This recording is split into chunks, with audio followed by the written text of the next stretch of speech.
Fox Sports. We are Fox Sports. We are Sports Zone.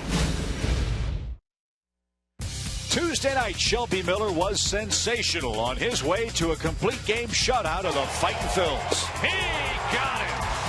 He finished with a flourish. Tonight, mustachioed Mike Fultonevich takes his second turn as a starter, fresh off a night he'll not soon forget. Line drive, left center field. That's headed for the gap. Here comes Simmons. He'll score. Here comes Younger out third. They'll green light him. Fultonevich with a 2 RBI double. Stick around. It's the final game of the homestand. It's the Phils and the Braves coming up next.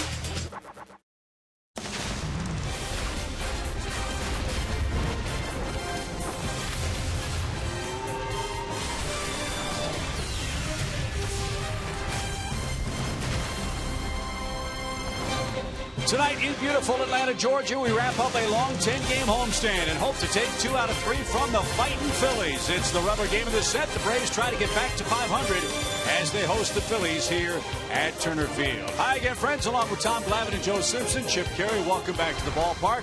The old anything you can do, I can do better might be the theme tonight. Shelby Miller was outstanding for the Braves last night. And Joe, tonight, Mike Fultonevich tries to go 2 for 2 as a Braves starting pitcher. You know, it wasn't so long ago that we used to see these guys try to one-up each other all the time. Some guys that we became very fond of. Well, if there was ever an inspiration, it was last night for Mike Fultonevich, because after what happened in the first inning, he thought this was a homer, got the ball from the umpire, and then realized, okay, inning's over.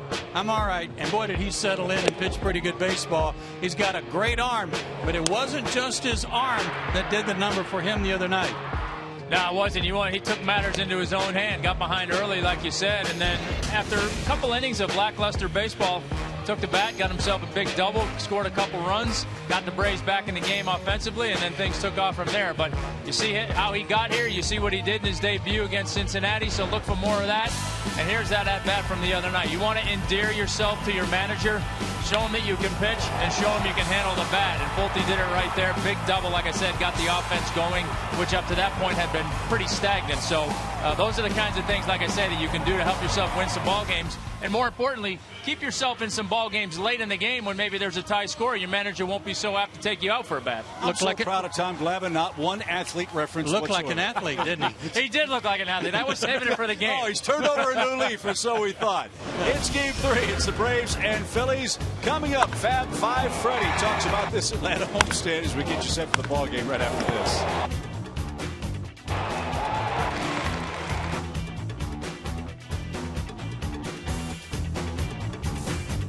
Atlanta Braves baseball is presented by Academy Sports and Outdoors. Right stuff, low price, every day.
Build on a spectacular outing by Shelby Miller last night and a 9-run win. As we take a look at our Georgia lottery jackpot hitting the lottery numbers, you take a look at from the beginning of this homestand, the numbers have just gone up for the Braves offense. A 286 average in the last 9 games compared to 237 in the first 18 games. How about runs per game from 3.8 to 5.4? Now they look for consistency as they wrap up this homestand and hit the road. I talked to Freddie Freeman about it earlier and how the offense has been doing so far. We take a lot of pride. You know, the guys that were here in the last couple of years, you know, this year we've been trying to do a little bit different than what we have been in the past and get guys on, get them over, get them in. And we've definitely been doing that in the first 6 of the season. So hopefully we can continue that and continue this homestand and get a good win, and hopefully we can end it on a strong note.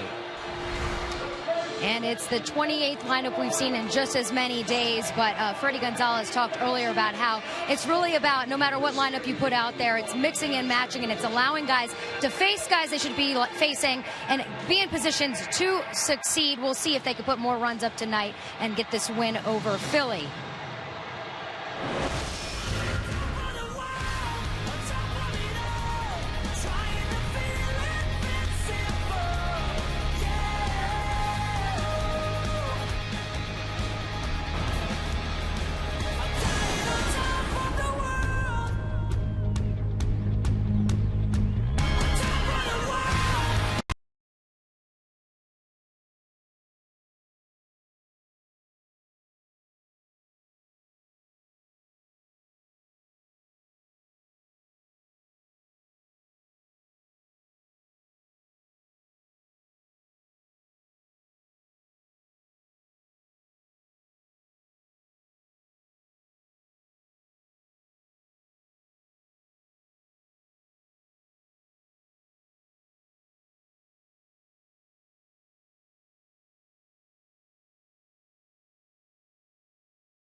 Welcome back. It's time to play ball. First pitch of the night from Mike Foltynewicz is pumped in for a quick strike to Ben Revere. 80 degrees as the Braves meet the Phillies for the final time in this series. And a shot to short. Simmons scoops and fires to first in plenty of time, and that's how the ball game begins. Phillies start play tonight at 10-18. They've been outscored by a whopping 56 runs in their first 28 games so far this year. Ryan Sandberg's lineup has Freddie Galvis hitting second, Cody Ashe back in the lineup at third base, Howard's back in at first, Ruff in left, Herrera, Hernandez, Cameron Rupp behind the plate, and Jerome Williams on the mound. That's their Academy Sports and Outdoors starting 9.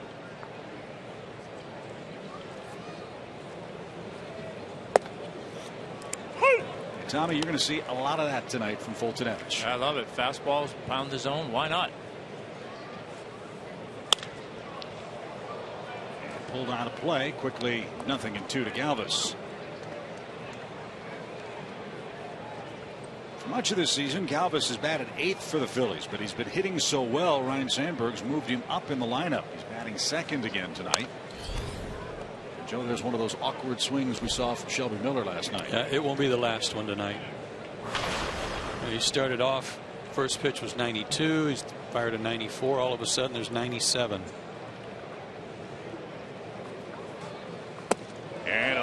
Wow, Galvis is disposed of. First strikeout for Foltynewicz. 2 up, 2 down.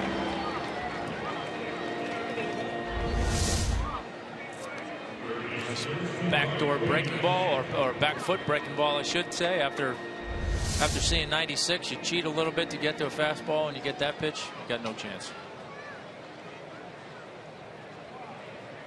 This is Cody Ashe, the Phillies' third baseman, hitting .258. See Foltynewicz's career minor league numbers: 108 starts, pretty good record, a lot of strikeouts. If he throws that back foot slider to lefties like that all night, Philly's going to have another rough time of it.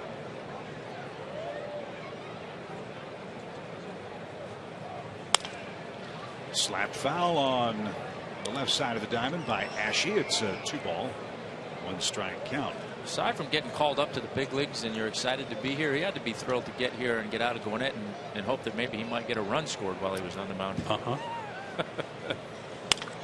Well, he helped himself, as we showed you. I mean, here you go, boys. It's not that tough, right? Yeah, I mean, he might not have been able to do that in Gwinnett because they DH down there a lot. So, had 1 run scored for him while he was on the mound in Gwinnett. That's tough to win any games that way. 2 balls, 2 strikes for Ashe, and that's upstairs. I think it's safe to say, guys, he had an adventurous first inning in his first start as a Brave. He admitted to some jitters. Nothing wrong with that. And he just blew away Ashe with a 95-mile-an-hour letter high fastball. 12 pitches for Foltynewicz and a scoreless top of the first.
Braves who try to finish off the Phils tonight. The Academy Sports and Outdoors lineup features Nick Markakis leading off.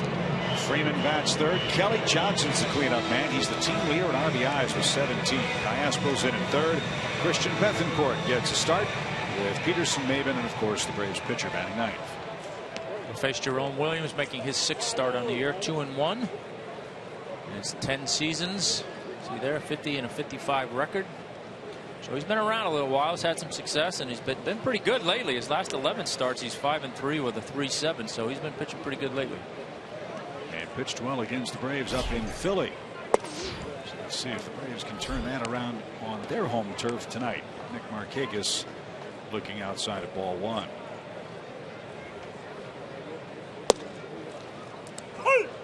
And Bellino's got the plate tonight. That one good enough for a call and strike. It's an even count.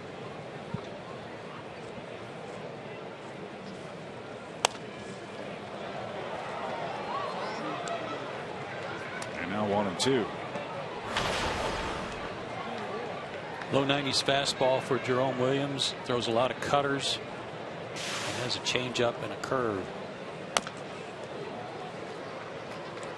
you think cutter evolved? When did that show up? Mid-90s, somewhere in there. That early? Yeah.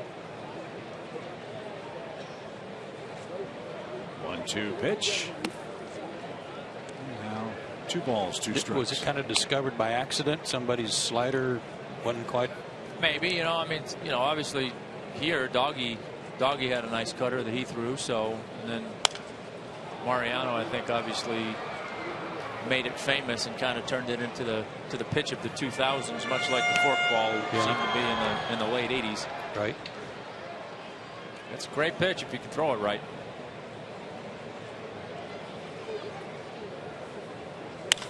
Fly ball pretty well hit toward left. Darren Ruff is going to get there, and in the sunshine makes the grab. And Markakis is out number 1. Here's a look at the Phillies defensive lineup. Ruff is in left, Herrera's in center, Ben Revere's in right. Howard and Ashe on the corners, Galvis and Cesar Hernandez up the middle. Cameron Ruff behind the plate. No Chase Utley again. He's been given, as Joe said last night, a mental break to try to get back on track. Chase Utley barely above 100 with the batting average. Here's Andrelton, and inside the Brave shortstop, 1 ball, no strikes.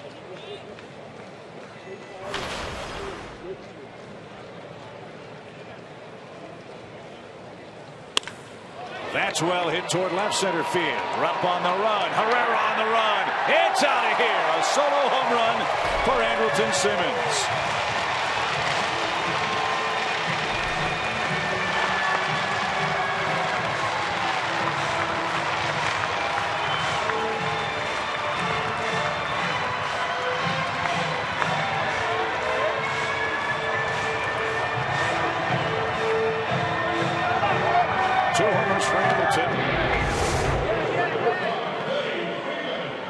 Got a great extension on it.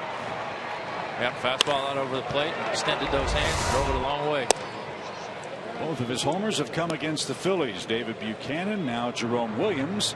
And the Braves have struck first in the first. Freddie Freeman bats. Shift on for him. And the Braves first baseman looks low.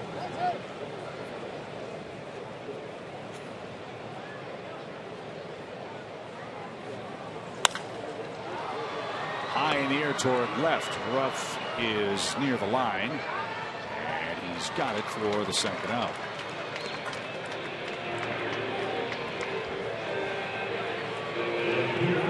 Early runs, Tommy, are always appreciated, aren't they? Oh, yes, they are. Nothing like going back out there, or going out there that first inning, shutting them down, and then going back out with your second inning. You got a little bit of room to breathe. Here's your team RBI leader, Kelly Johnson, up to 17 of them. And 6 homers.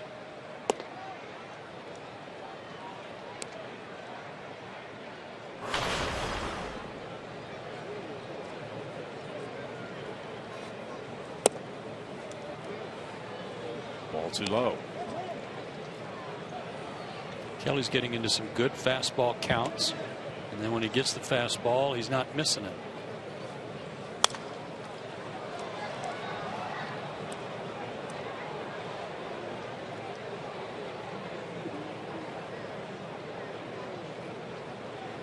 He's had a great homestand. Just took a change for a called strike, 2-2.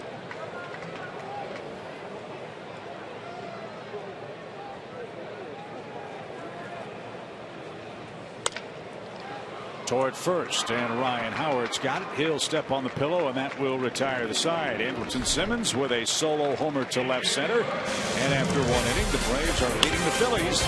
It's a 1-0 game.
Second inning. And for Mike Foltynewicz tonight, his 4 keys to pitching success, well, he's well on the way to what we picked for him, and that is to power up. These guys had a hard time with fastballs last night. And tonight, unlike his first start, more strikeouts than walks. He's already off to a good start, striking out 2 of the first 3. But that power up, Tom, one of the things they did on April 20th was when it started. They asked him to start throwing his slider harder. He's got one that's a little bit of a soft, slurvy pitch, but they wanted him to start throwing that hard slider, which I think he demonstrated to Galvis, and it worked pretty well. Yeah, it was a solid pitch. Howard, a little bloop. Simmons on the run, won't get there, and Ryan Howard has the first Phillies hit of the game. I think that makes sense, guys. A guy that throws as hard as Foltynewicz, I would imagine it's hard not to throw something hard.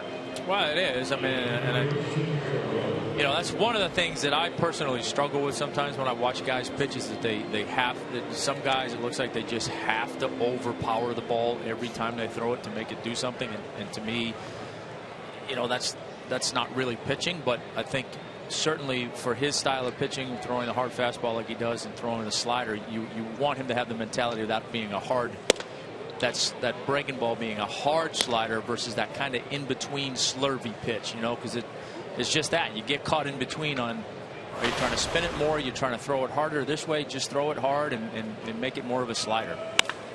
That ball's hammered down the left field line by Darren Ruff. Ooh. And way up in the upper deck. And I think it simplifies it for him too, because I think sometimes for young guys, when you're trying to learn what you're doing and what you're about, you know, they think they have 2 breaking balls, but in essence they have 2 breaking balls that are mediocre instead of 1 good one. He spun that one up there, and Ruff fouled it off Bethancourt's mask. Ball and 2 strikes. Well, since that start on April 20th, he's pitched 19 innings and struck out 22 batters, so it certainly bumped up his strikeout rate.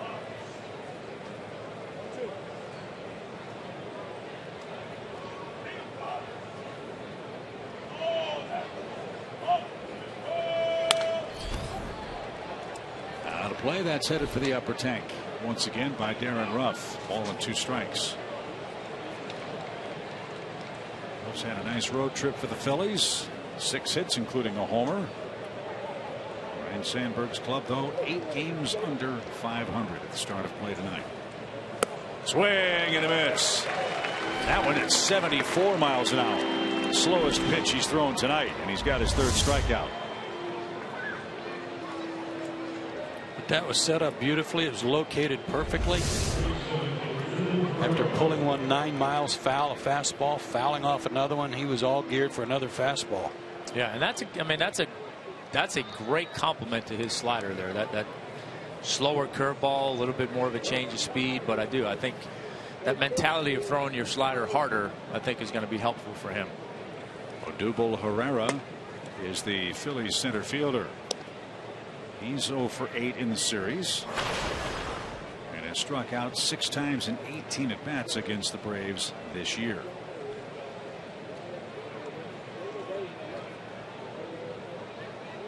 Braves play behind Ryan Howard at first base.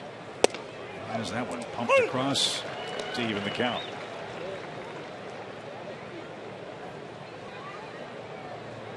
You can tell when a power pitcher's on the mound, not just by the sound of the ball popping in the glove, but by the reactions of the hitters too. Now Herrera stepped down after that pitch buzzed across at 94.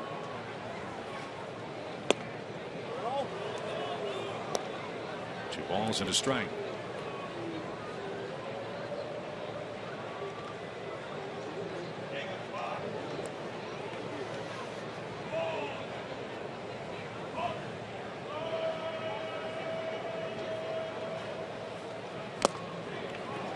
Might have been tipped at the plate. It was 2 balls, 2 strikes.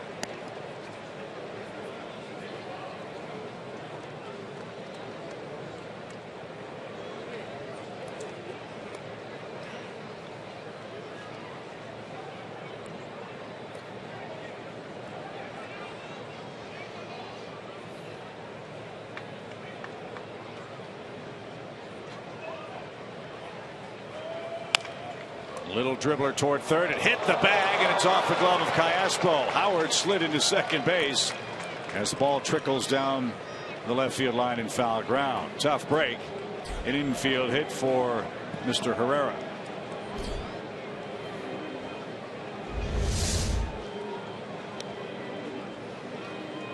The only chance Callaspo was going to have for an out was at second base. He wasn't going to be able to get Herrera as fast as he runs down the line. But a tough break for Fultonevich.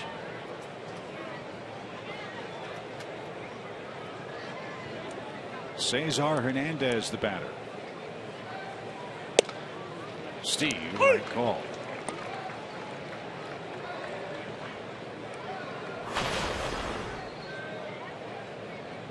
Hernandez 2 for 4 in the series. Has also walked 3 times. One is a foul ball at first. It's quickly 0-2.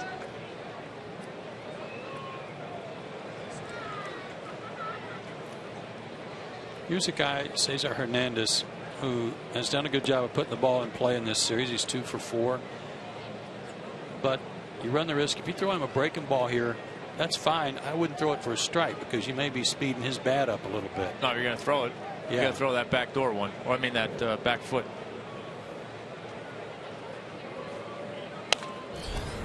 Got a heater instead, and he fought it off 0-2. Yeah, I don't know that he can catch up to the fastball.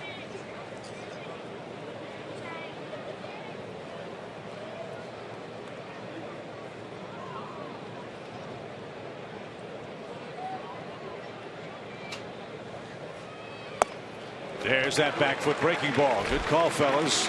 And that's 4 strikeouts for Fultonevich tonight. Keeps this up. The rest of the Braves defense might have an easy night. Johnson, Maven, and Markakis left to right. Callaspo and Freeman on the corners. Peterson and Simmons up the middle, and Bethancourt's behind the plate. It's Cameron Rupp.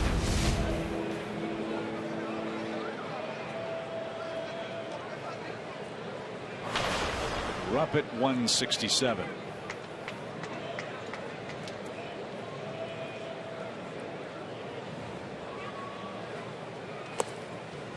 Man out of Dallas, Texas, lives in Plano, Texas. 3rd round pick in 2010.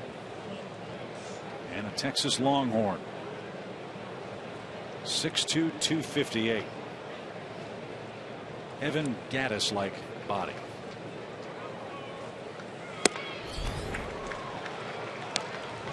One ball, 1 strike. Funny swing number 2.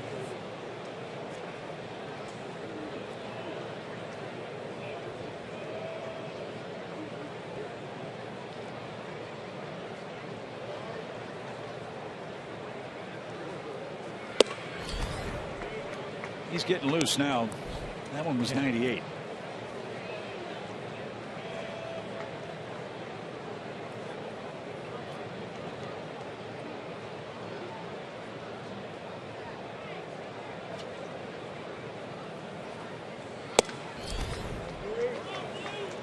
Three balls and a strike.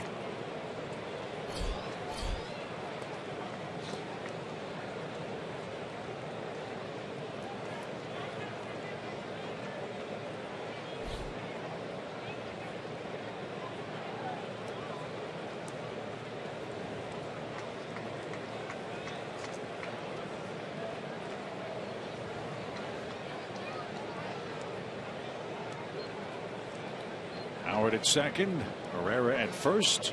Ruff and Hernandez struck out. Now a 3-1 pitch is off the plate. And you've got the pitcher coming up. Bases are loaded. That may have been what was the trip to the mound was about.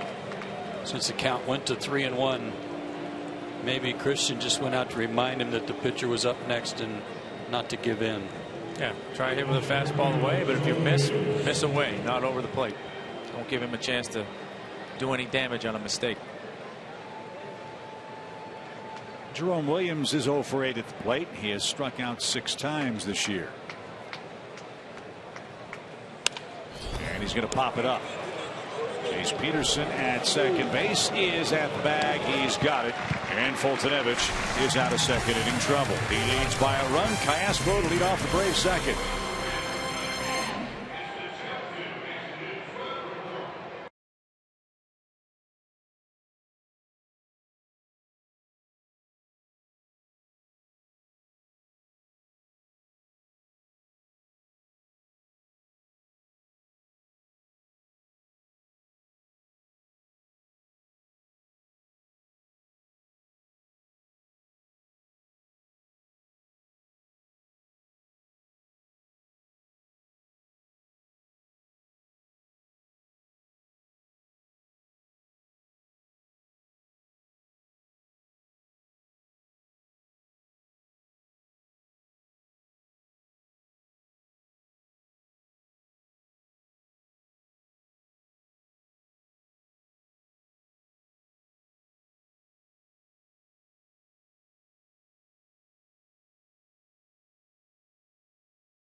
Ford dealer. As you see on the bases tonight, it is Military Appreciation Night. And this evening, the Atlanta Braves are proud to salute those heroic gentlemen and gentle ladies who served so proudly during the Vietnam War. A moment of silence for those who were lost and are still missing in action. And as always, the Braves, all of us, salute those incredibly heroic people. Still 30 men from Georgia listed as missing in action. But what a great thing before the game to honor the Vietnam vets. It was great.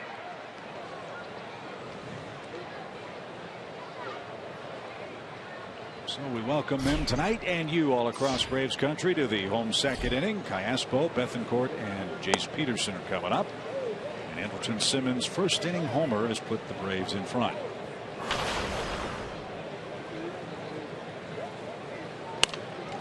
And slashed out of play for an even count. 1 ball, 1 strike.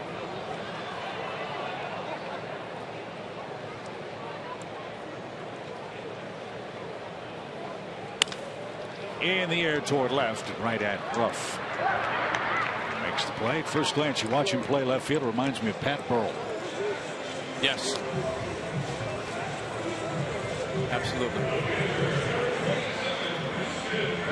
Pat had a terrific career, terrific offensive player. Leg and foot problems really slowed down his work in the outfield. Man, oh man, could he hit. Could he hit.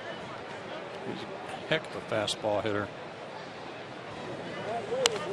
Good cut by Christian Bethancourt. He's hitting $175. No homers, 2 runs batted in.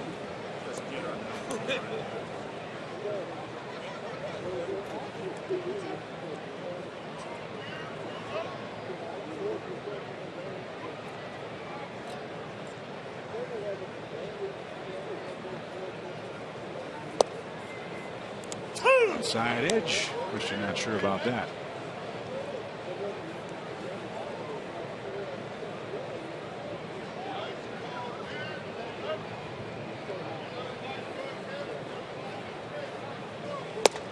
And an awkward swing strikes out Bethancourt. That's the first strikeout for the Phillies right-hander.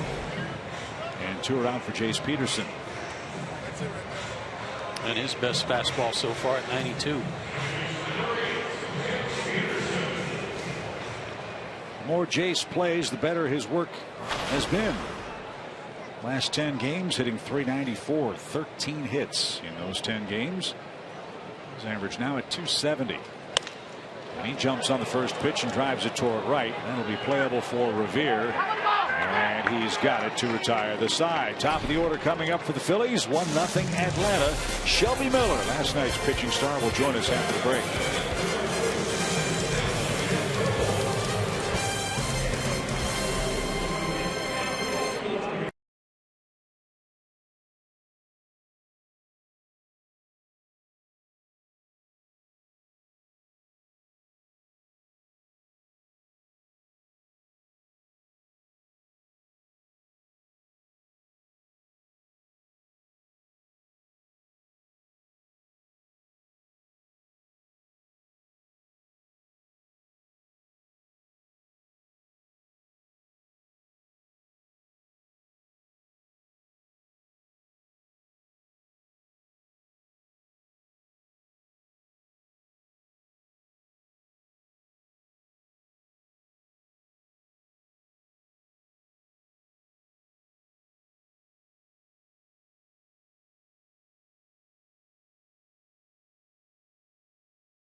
Miller pitched about as good a game as you can pitch in the big leagues.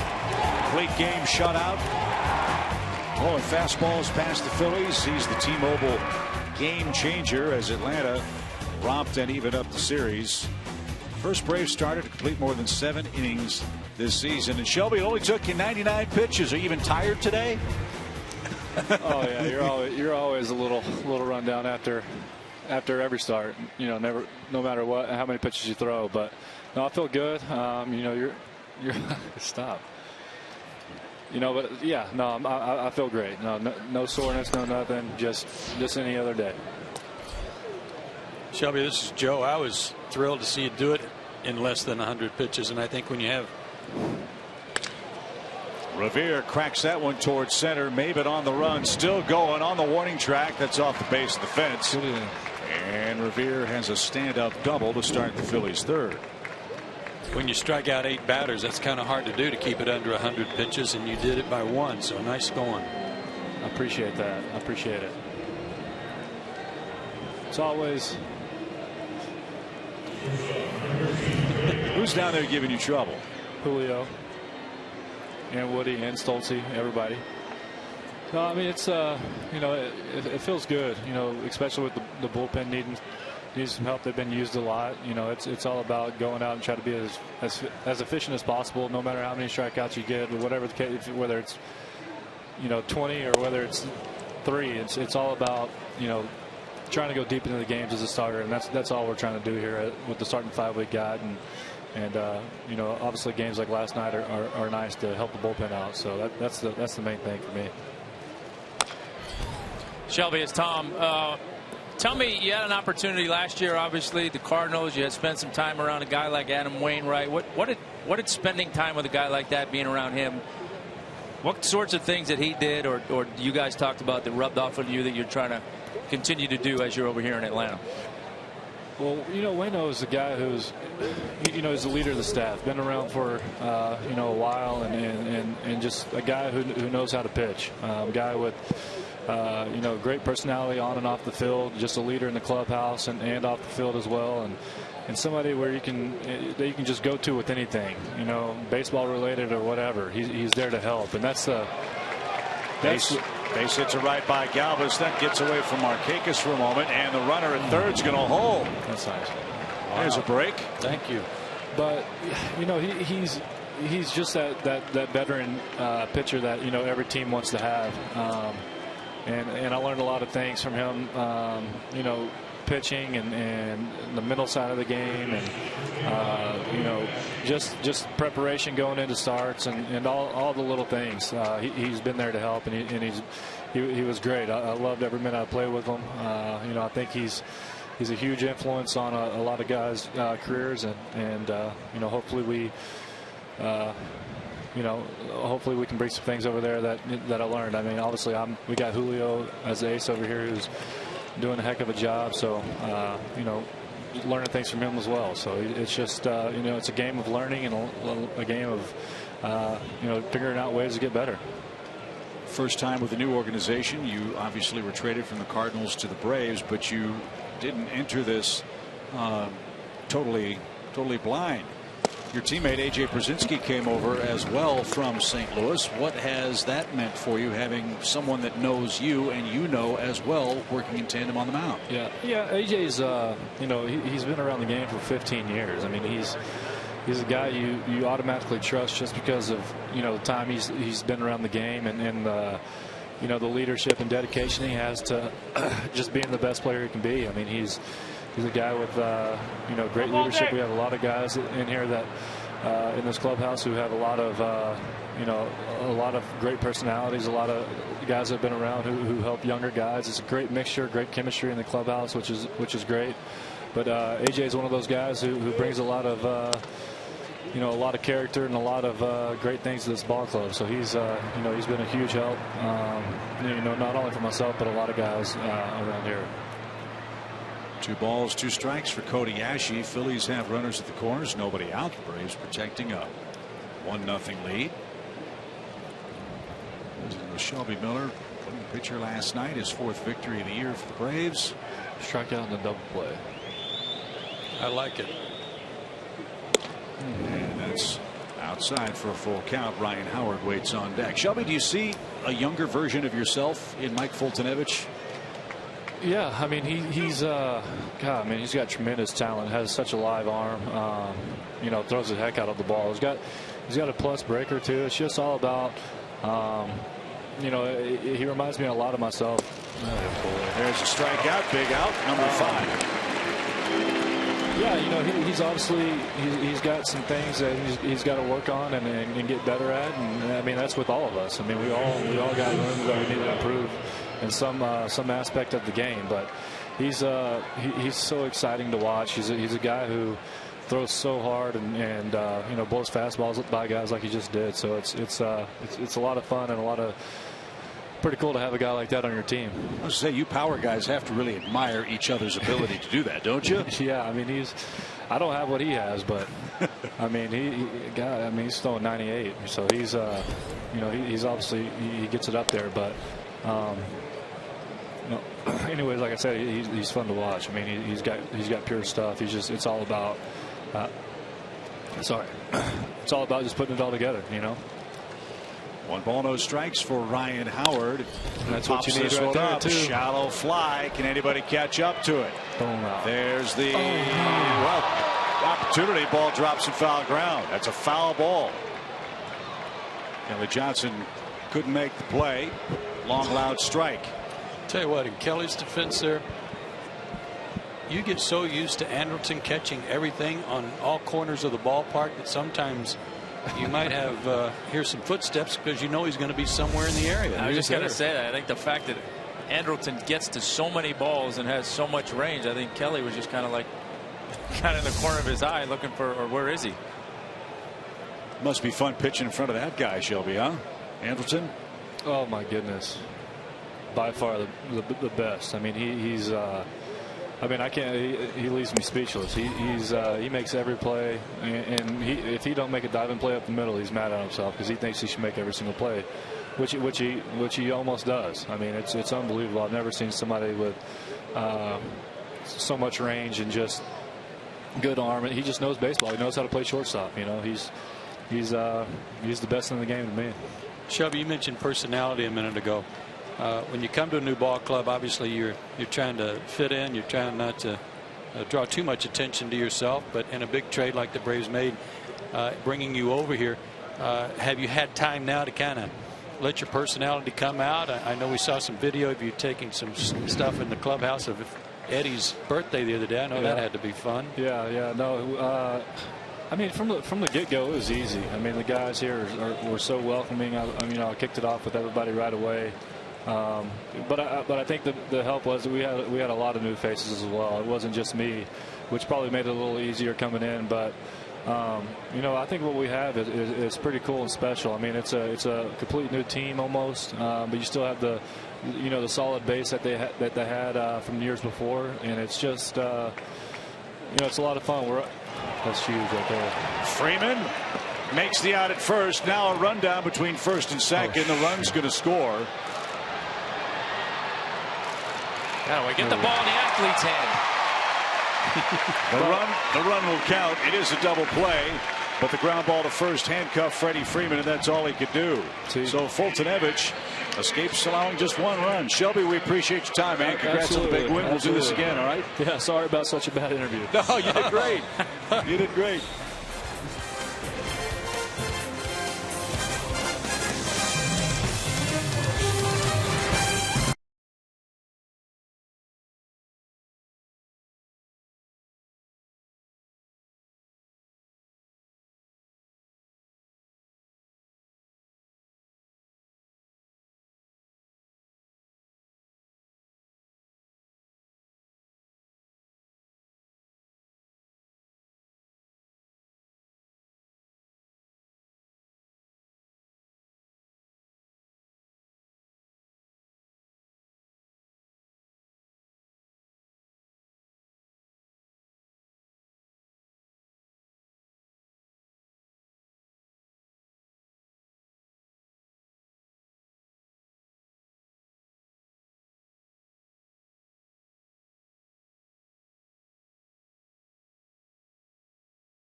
With Cameron Maben leading things off, the Braves center fielder's got a hot streak going, so he gets to play.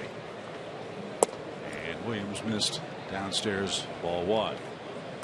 Really appreciate Shelby Miller spending that last half inning with us. Good for all of us and the fans to get to know these guys. Find out what their personalities like. Find out what they sound like. Bouncing ball to Galvis at short. He takes a peek at the baseball and gets Maben for out number one. Tough enough to do an interview when you're not used to doing it, but even tougher when your teammates are staring at you and they're throwing sunflower seeds and bubble gum at you. That's what Miller had to face during that last half inning.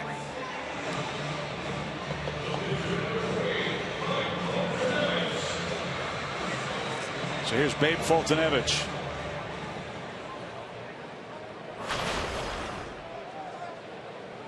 His first hit as a Brave drove in a couple of runs and woke up the crowd. This one's popped up on a play foul and a swinging strike. He's not shy about swinging.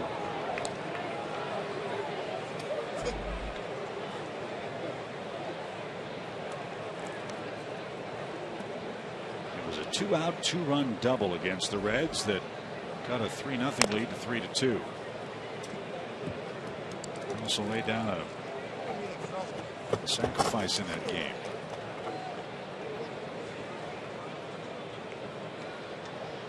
Well, like I said, you want to show your manager you can handle the bat.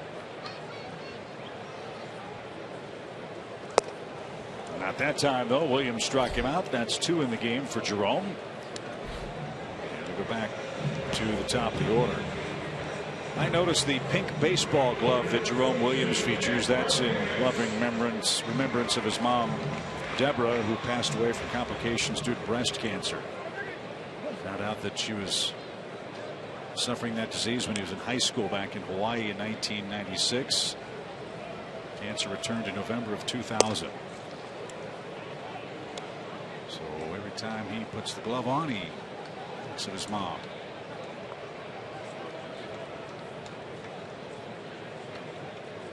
One ball, no strikes. That's in to Nick, even count. Braves wearing their home patriotic uniforms. Red top, blue script.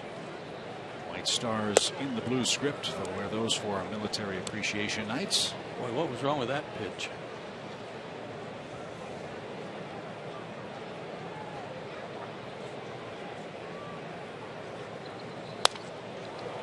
The seats by Nick. 2 balls, 2 strikes.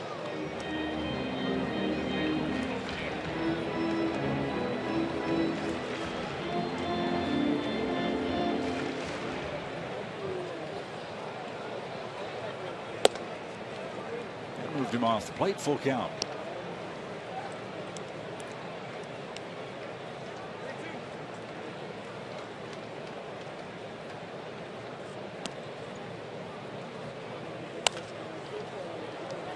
Stay alive. He's got 3 hits and 11 tries in the series. His bat's cooled a bit. His average now at 290. 3 hits in his last 24 times up. In the air to center. Right at Herrera, who makes the jumping catch to retire the side. 3 up, 3 down. Williams has set down 8 straight after the Simmons homer, and we remain tied after 3.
The fourth in Atlanta, Braves versus Phillies, and a group of Braves are quietly starting to swing the bats. One of those, Cameron Maybin, who's become a regular everyday guy for the Braves, and Freddie Gonzalez spent some time with him in Miami a few years back. He talked today about how Maybin's become bigger, stronger physically, and mentally just really improved, matured. He said he's seen him really improve in the outfield. His arm strength, his footwork better, and the makeup of Cameron Maybin off the charts. He's got tremendous character if you had a chance to be around him. And Freddie Gonzalez said he just saw a really big chance for him to still be a great major leaguer.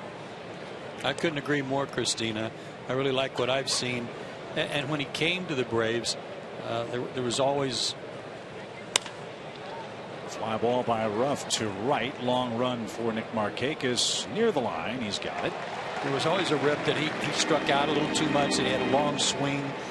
But in talking to a scout on the last road trip, one of the scouts told me about Cameron that they felt like he had really been rushed to the big leagues when he got traded from Detroit to Florida, and that it was a hardship on him to have to kind of learn at this level how to make some adjustments. And I think he's done a real good job of that already since joining the Braves, and he's playing good baseball. Let's not forget too, Joe, who he was traded for. He traded for Miguel Cabrera and the Marlins and their perpetual rebuilds down there. I'm sure the fans in Miami thought, if they got this guy for Cabrera, he's got to be as good or better, right? Maybe he wasn't prepared to take on that burden. You always want to be strong up the middle, and he certainly fits that mold. Checking to see if he was out of the box, maybe.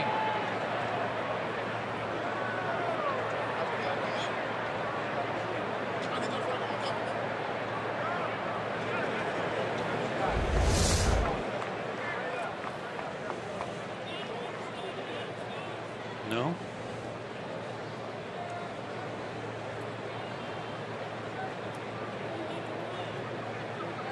Foot came down right on the line, and as an umpire, I've been complaining for years that guys step out of the box back behind home plate, and umpires keep saying no, that their foot's got to be all the way out of the box. If you were in contact with any part of the white line, it's okay, if that's what they were discussing. And you saw in contact the other foot was still in the air. Yeah. And the ball's pulled foul past first by Odubel Herrera. No balls, 2 strikes. He had a bouncing ball down the third base line that hit the bag and turned into the second Philly hit. They've got 4 of them tonight.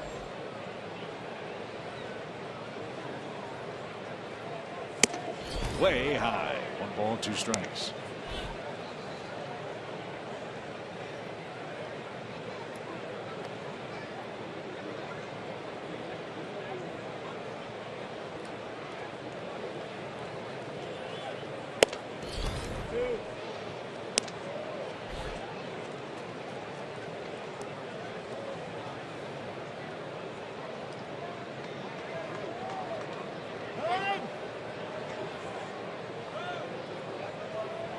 For time and got it.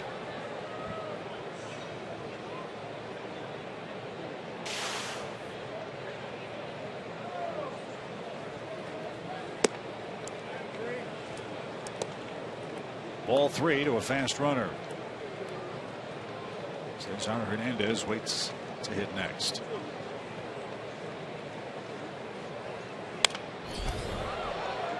Got a little help there. Kind of swing at ball 4. Good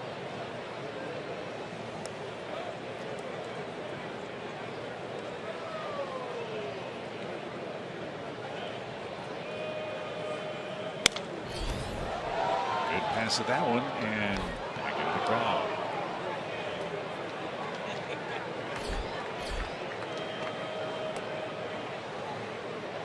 Ninth pitch coming up. The Phillies center fielder, Rule 5 pick. A chance to play every day for the big league Phillies.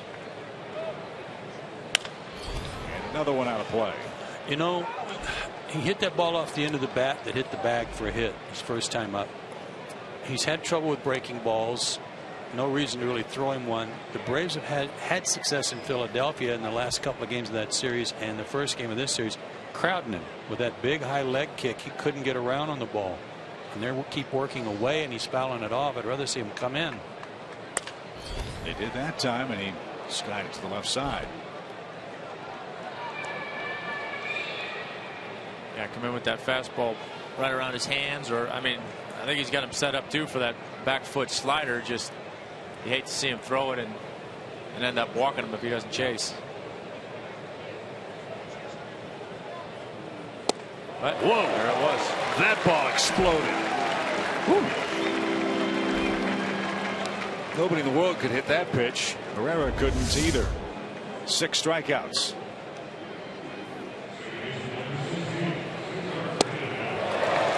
That was a Kerry Wood slider. That's a bite. So 6 strikeouts for Foltynewicz, 2 outs for Cesar Hernandez. Bring up Kerry Wood. 17 years ago today, he struck out 20 Astros at Wrigley Field.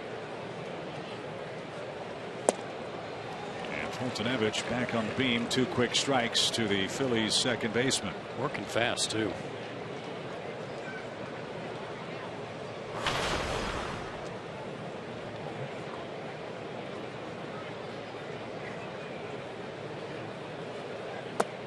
Did he go?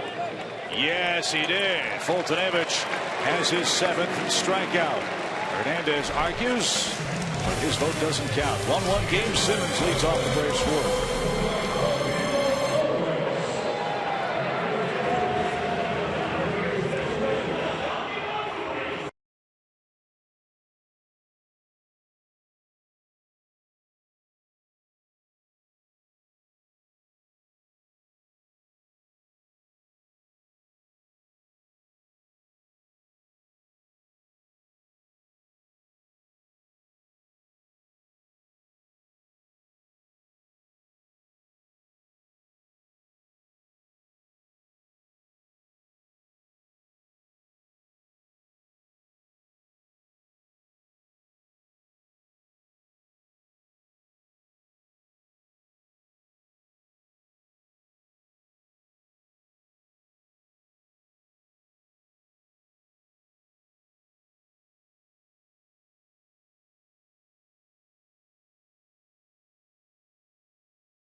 That's what the ball sounded like off Anderson Simmons' bat earlier tonight. It was louder than that. But it was hammered. How in the world did that fan miss that fly ball, by the way? Did you see that? It was right to him. I don't know, but probably the first one out there telling the left fielder he stinks too. Yeah, right. Wow. Easy fly ball, and he dropped it. So here we go. Anderson Simmons leads off the 4th. Williams has set down 8 straight men. 1 run, 1 hit. That's all he's allowed. 2 strikeouts. Ball 2. Braves are off tomorrow. Travel day to Washington. We'll open up a series this coming Friday with the Nationals. Washington beat Miami today in big fashion. 7-5 was the score, and it sounds like Bryce Harper is heating up. Had a big game today. Go to the Nationals. I think they've won 7 out of 9.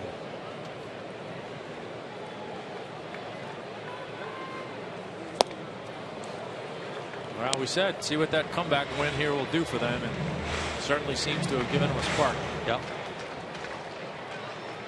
Eric Stoltz and Gio Gonzalez will match up in the series opener Friday night. 7:05 first pitch. And now Simmons, another drive left center field. Herrera on the run. Won't get it. It short hops the wall. And Simmons will stop at second. He's got both Braves hits, and they were both rocket shots. Thought that fan was going to get another chance to redeem himself.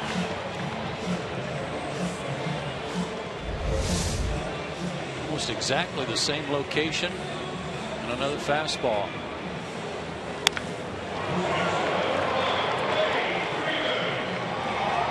Isn't it funny how hitters know? They know when they've hit it out, and they know when they haven't. And boy, he was tearing out of the box knowing it was not going to leave the yard. An RBI chance for Freddie Freeman. He's 6 for his last 13. That runner at second opportunity again for the Braves.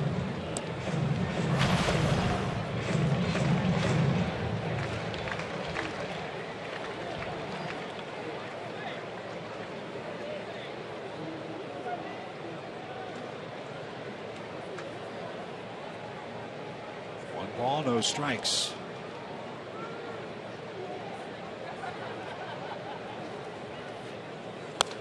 And fouled back. At the start of this series, the Braves were hitting .439 with a runner at second base this year. And it struck out just 6 times in 57 opportunities with a man in scoring position, specifically at second base. And that was leading all of baseball in that stat. They've got a shift on for Freddie, but with a runner at second base, they can't do what they normally do. They back their second baseman up out into shallow right field, but they've got to keep the runner at second honest, and they've got to keep the guy at third base over there in case he breaks for third.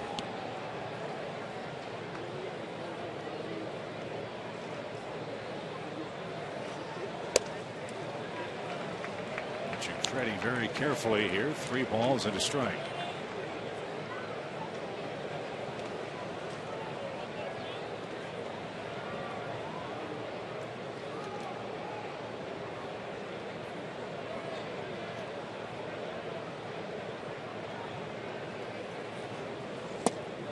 How about that pitch? 3-1.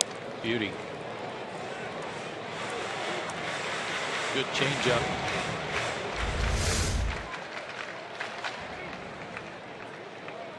Well, see if the old, if you throw it 3-1, you got to throw it 3-2 theory comes into play here.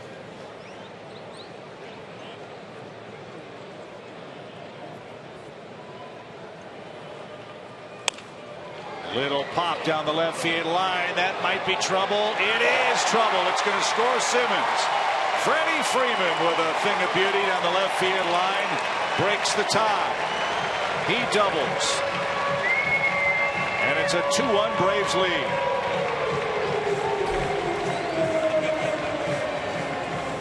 They don't judge him on style points, just whether or not they drop in and how much damage they incur. It's a line drive in the box score tomorrow. It's funny, Freddie has 4 career hits off of Jerome Williams, and they're all doubles.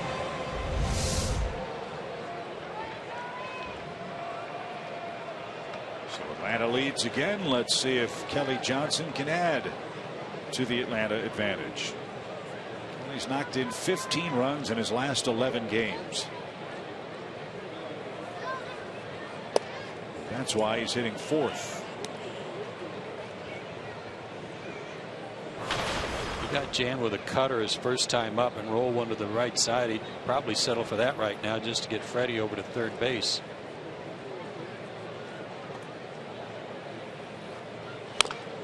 He tried to pull it and bounces the Braves dugout into the stands. Well, that was Gumby, didn't it? Gumby, all right down there? Okay, buddy.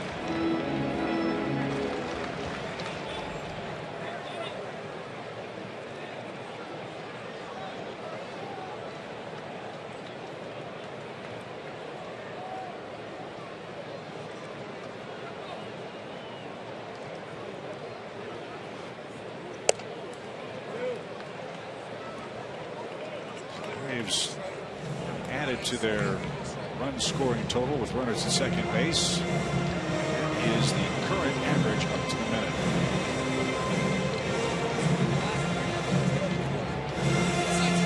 Back doubles here in the 4th. Atlanta hits, all of them for extra bases so far.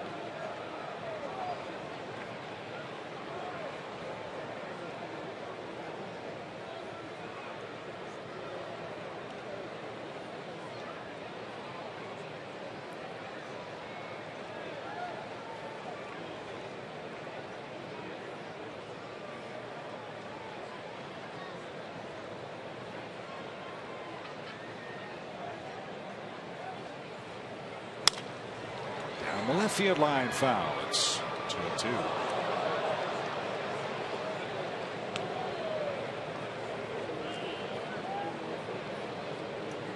Doing his best to try to keep Kelly from pulling the ball with that pitch, and it was a good one.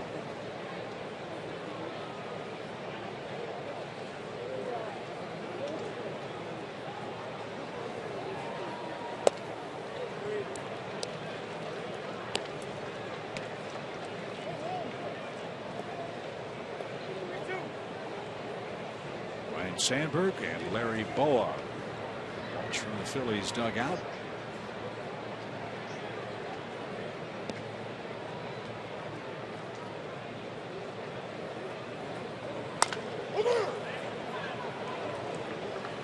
Another foul ball. Washington beat the Marlins 7-5. Bryce Harper 3 homers today, 2 of them into the upper deck at Nationals Park. Doubleheader in Colorado. Arizona beat the Rockies 13-7 in game 1. Arizona leads 1-0 in game 2 at Coors Field.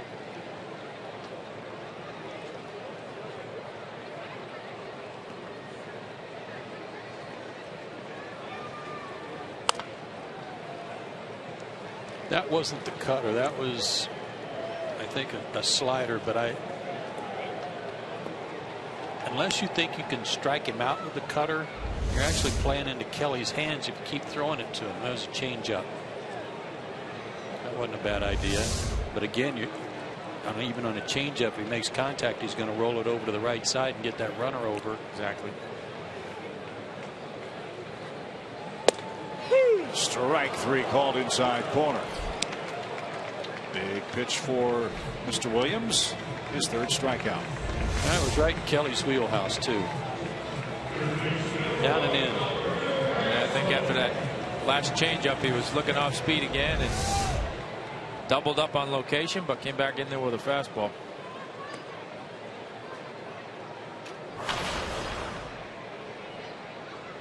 Roberto Callaspo flied out his first time.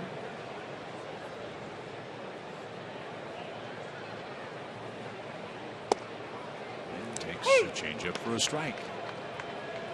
He's gone to 3-ball counts on 3 of the last 4 hitters, piling up on his pitch count, even going back to Markakis.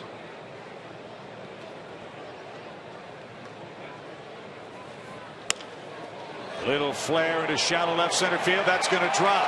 Here comes Freeman to third base. He'll stop as Herrera got to it quickly. And Callaspo just dumped one into shallow left center field for the 3rd hit of the inning. 1st and 3rd, 1 out. Again, they're not real pretty, the last 2 doubles or the last 2 hits, but they're effective.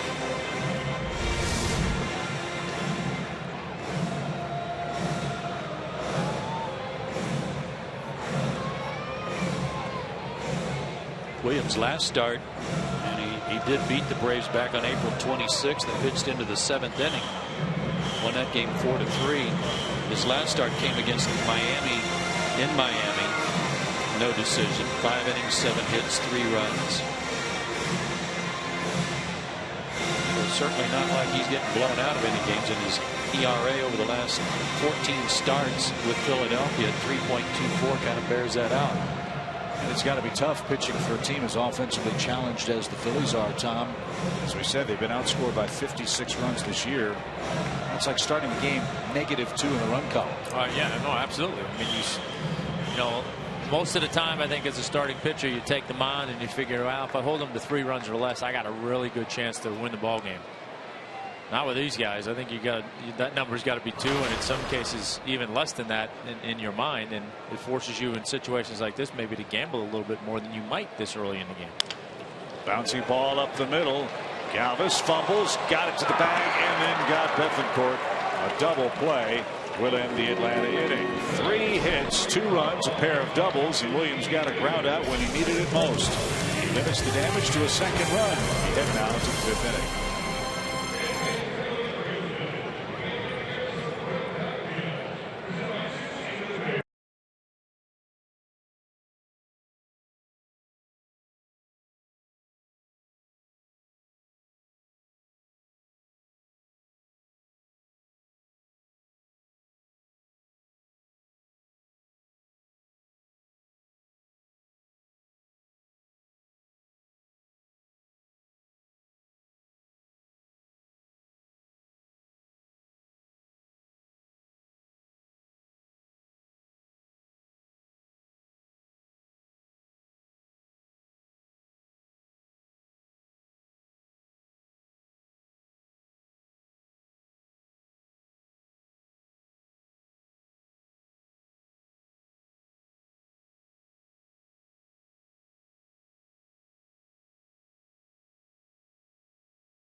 Outdoors. Right stuff, low price, every day.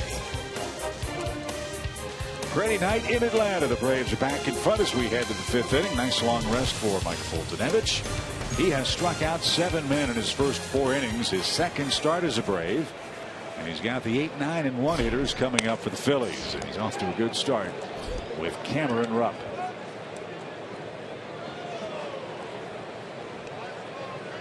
Your team got you to lead back. You want that shutdown inning, and it's a good part of the order to make that happen. In the air down the right field line. That's slicing toward the seats. No chance for Markakis. It's 0-2. We saw Herrera call time last inning because Mike was working quickly. Do you agree with me, Tom, that it seems like it's power guys that work faster than others? Yeah, I think so, because, I mean, no disrespect, there's probably a little less thought process. You know? Yeah, they're not, right. okay, what pitch do I want to throw? I'm sure most of the time they're getting on the mound in attack mode with their fastball and then going from there. Good point. Rupp's been right on 2 of them in this at bat. Both fouled straight back at 96 miles an hour. Especially a guy that throws this hard. If you're Bethencourt, he's looking in, you want to be ready because he likes being in a rhythm. Yeah, last thing you want to do is have a guy that likes to get the ball and go, and you as the catcher are the one that's slowing him down. You know, it's one thing you got to deal with it if the opposing hitters are trying to slow you down a little bit, but you don't want your catcher doing it.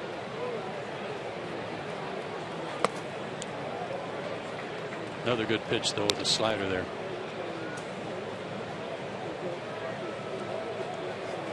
He's really locating that pitch well tonight.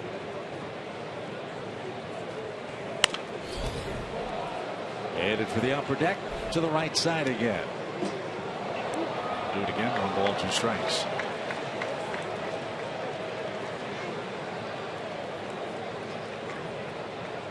Rupp, Williams, and Revere for the Phillies, who trail by a run. Simmons has scored both Atlanta tallies so far tonight.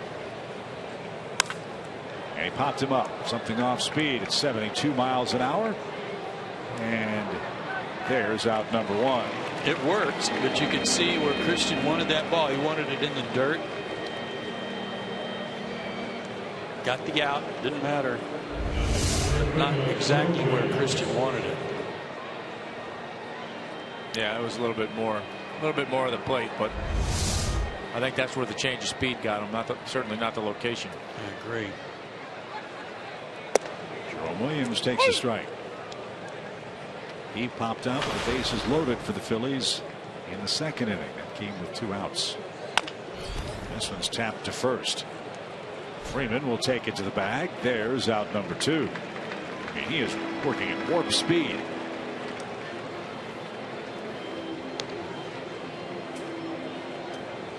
Well, I can tell you as a defender, nothing better than working behind a pitcher who works fast. Talk about nothing much to think about when you're playing defense and all you're thinking about is that here comes another pitch. Makes things a little easier, keeps you sharper. Yeah, work fast, throw strikes, keep everybody involved. Ben Revere doubled in the 3rd inning. Took 3rd on a Galvis single. Momentary bobble by Nick Markakis in right field. Pete Buchanan held Revere at 3rd base. And Ryan Howard's hard hit ground ball to first brought home Ben Revere, and a rundown of Freddie Galvis into the inning. 0-2.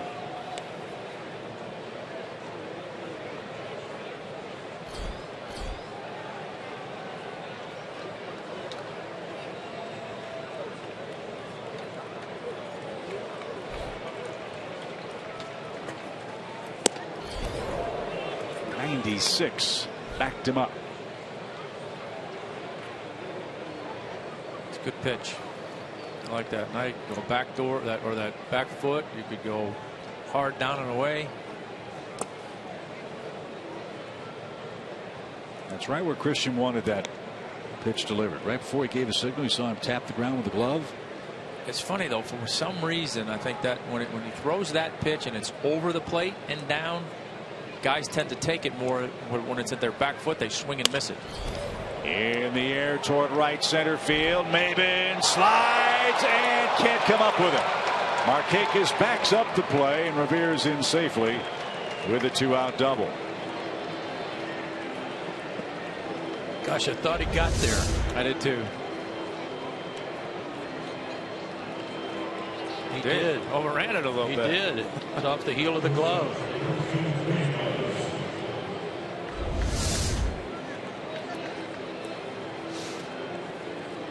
So Ben Revere's had a terrific road trip for the Phillies. A pair of doubles tonight. And he represents the tying run. Dating back to last year when Mike was with the Astros, Revere now with 2 doubles and a triple off of him.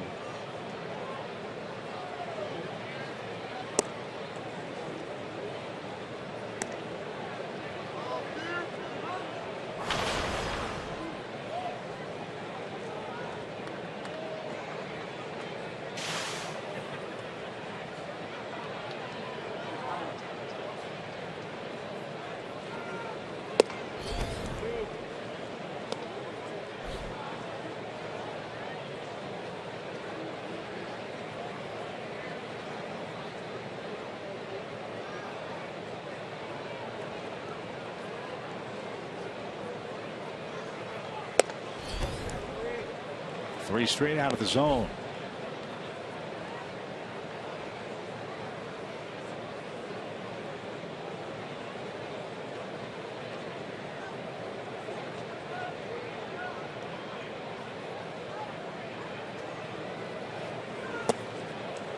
And ball 4. 2 on, 2 out.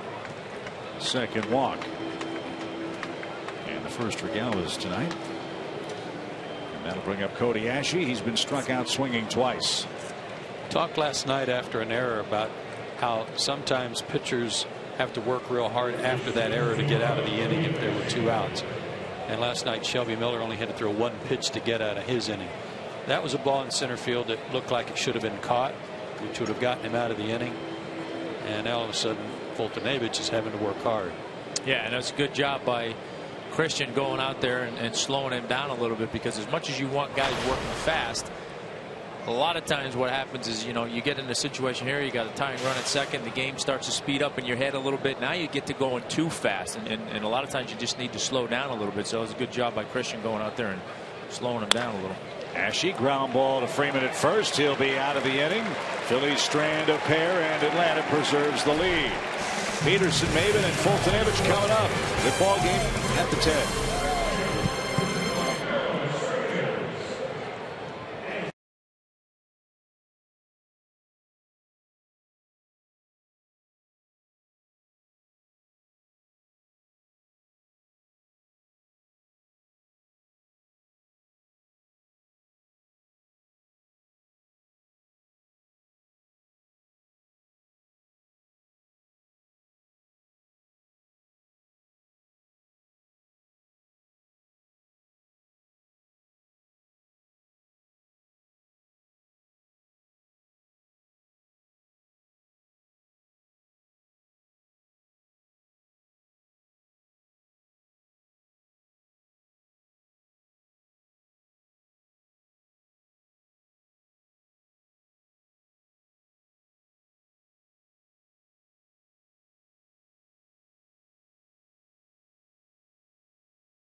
Phillies 2-1, and after a great outing for Shelby Miller last night, a complete game shutout. Johnny Gomes talked about how starting pitching completely sets the tone for the night. He said the way we were able to run the bases, play great defense, situational hitting, behind starting pitching like that, he said it truly does set the tone, and it's no coincidence. But you can't win a 0-0 game, guys, as Johnny Gomes said. He said it makes it easy when the offense is able to come out with an early lead like they did last night and tonight.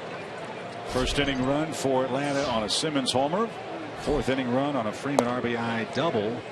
And we talked about this, guys, in the pregame show. If there has been a surprise for the Braves of the first 27, 28 games, it has been that the offense has been as productive and that the starting pitching has, in many cases, struggled as badly as it has at times.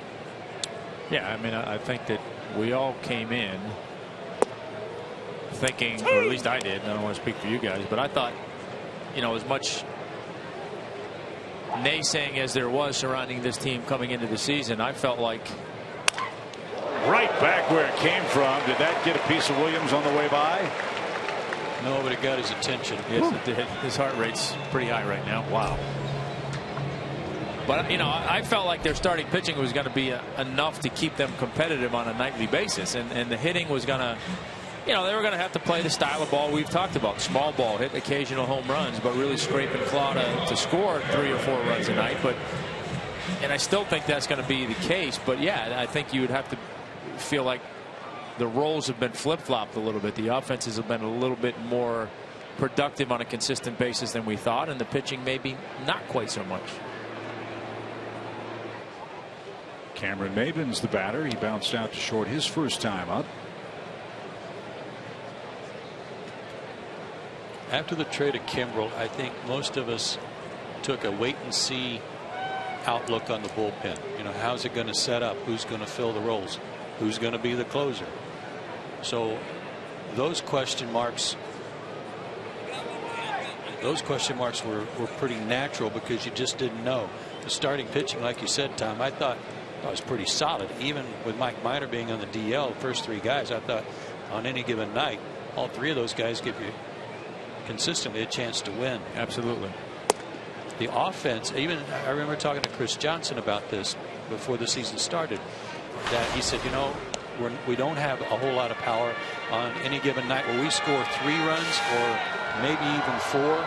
We've really got to hang on to that lead. If we get the lead late in the ball game, our bullpen has really got to come in and do a job, because I don't know how many times we're going to have a lead late in the game with a ton of runs.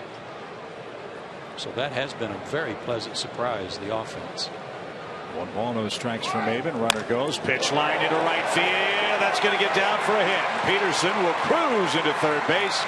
hit and run executed perfectly. And the Braves are in business. Men at the corners and nobody out. Love it. Me too. And Cameron continues to have a good homestand. That's 8 for his last 17 with a homer. And if you're Jace Peterson and you take a peek at the ball coming off the bat, if the ball's caught in right field, you're a dead duck anyway. So keep running, and he did. So now a world of options for Fultonevich here. Fast runner at third, fast runner at first, and there's nobody out. Still probably bunting. Wow, if he can, here's that one where you can bunt it down the third base line and make that third baseman come in. That runner follows him. Yeah, just keep going with him. You know, you make him. A lot of times that guy can walk home from third, or you make that guy hold on to it because he doesn't want to make a throw, and the pitcher ends up being saved at first. That was the old Chuck Tanner play. Yep. Ran that all the time. He managed the Braves. Runner at first goes. Pitch is low and inside. No chance for Rupp. And Cameron Maben steals his third base of the season. And now 2 are in scoring position with nobody out. That may have been a missed sign.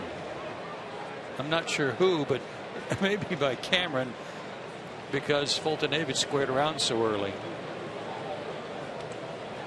Worked out just fine. Now swing the bat. Show him what an athlete you are. Exactly.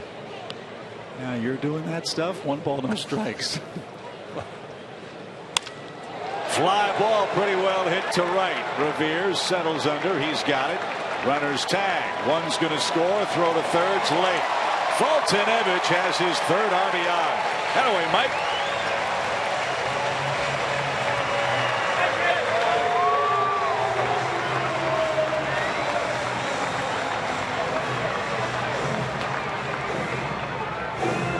Going to have some hitters feeling a little guilty.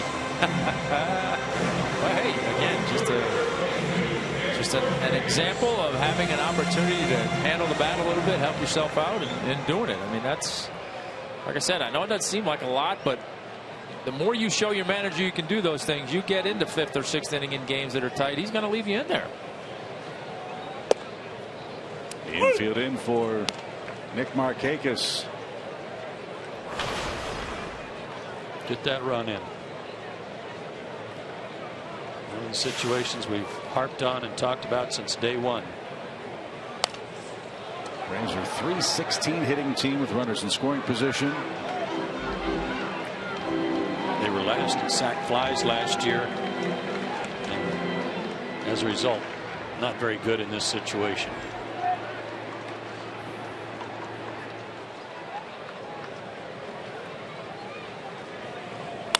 Line drive into center field on an 0-2 pitch. Markakis brings home Maben. It's 4-1. That was a changeup.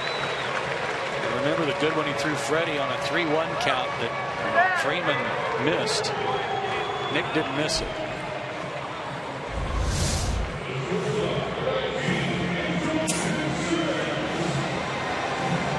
Actually, a slow breaking ball. Good piece of hitting by Nick. Way to go. So 2 runs on 3 singles and a stolen base. Sacrifice fly as well. This is the point we were talking about a moment ago. Well, and this, I love it because, you know, so much of the criticism of last year's team that fell mostly on Freddie's shoulders was, why aren't they doing these things? Why aren't they doing hit and runs more? Why aren't they stealing more? Why aren't they wiring? Well, you don't have the personnel to do it. You can't do it, you know, and the last thing you're going to do as a manager is start having guys trying to hit and run when you're swinging and missing so much, and you got guys on the base paths that can't run. This team is set up that way, and you're seeing a lot more of it, and it's been a lot more successful. Exactly right.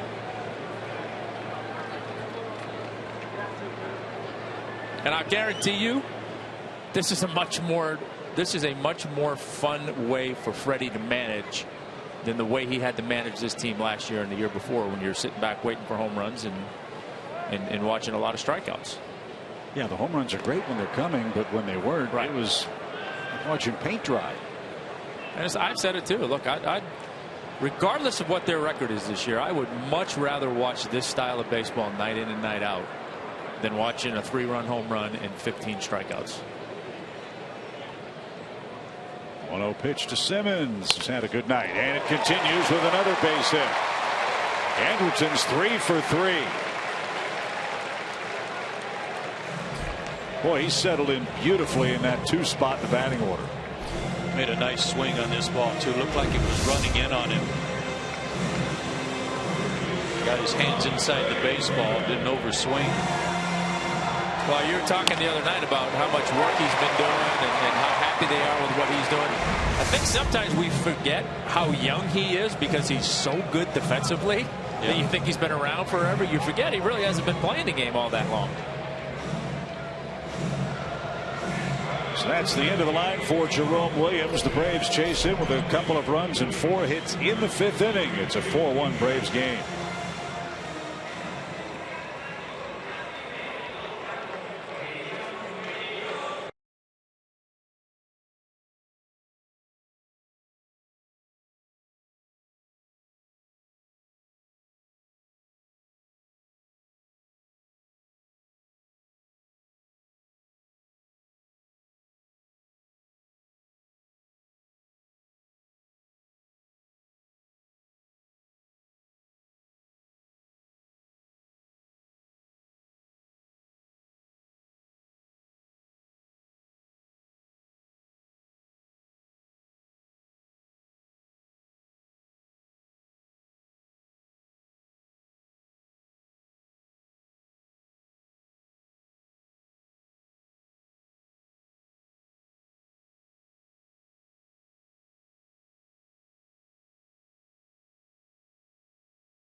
Of the week, get dugout seats for $39 when the Braves take on the Rays and Brewers May 19th through the 21st.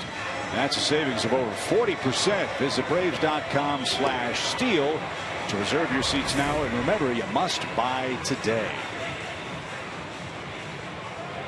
That's Jake Diekman. He'll take over for Williams here in the bottom of the 5th inning. Pitched here a couple of nights ago, gave up a hit and a walk, also had a strikeout, was throwing 97. Great arm, still trying to figure out where it's going.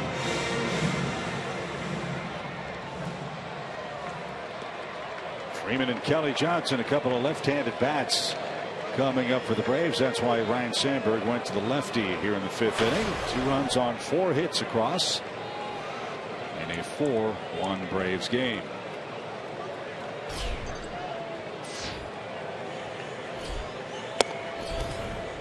Upstairs, ball 1. You look at the Phillies overall team relief ERA and say, wow, they're pitching pretty well in relief this year. They've got a 3.02 staff relief earned run average. But guys, I think if you go inside the numbers a little more deeply, you would say that this is a real concern for Ryan Sandberg.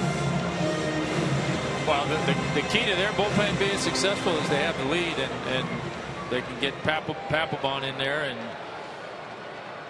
you know, kind of get away from these middle inning guys. You see right there their ranks in terms of walks, and they're worst across the board. So, you know, that's the last thing you want is your guys in a bullpen coming in and walking the world.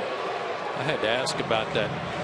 Walks and the percentage of hitters they faced, and it means that basically 13% of the hitters they're facing, they're walking. That's a huge number. Yeah, just to put that in perspective, I asked the same question too. Houston, they're the best, and they're 5%. So there's a pretty big difference. Yeah, almost 3 times as many.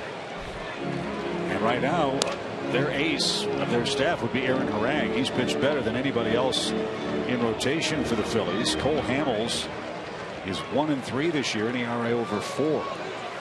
They need him to pitch like the #1 top of the rotation guy in tandem with Harang to take some of that pressure off the middle relief corps. Hasn't happened. 2-0 pitch.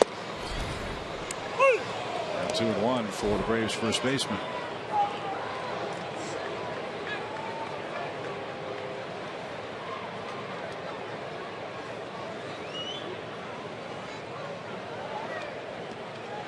Two in, 2 on, 1 out.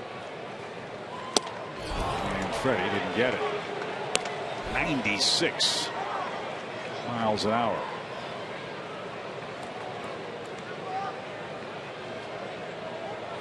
This guy somehow gets it channeled into the right spots. He's going to be something else.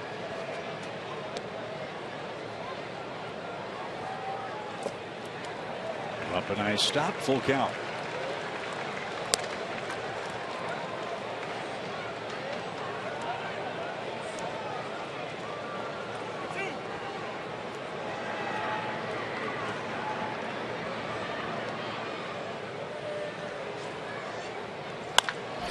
Down the right field line. Fair ball. Markakis scores. Simmons getting the green light around third. He's going to come home and score without a throw.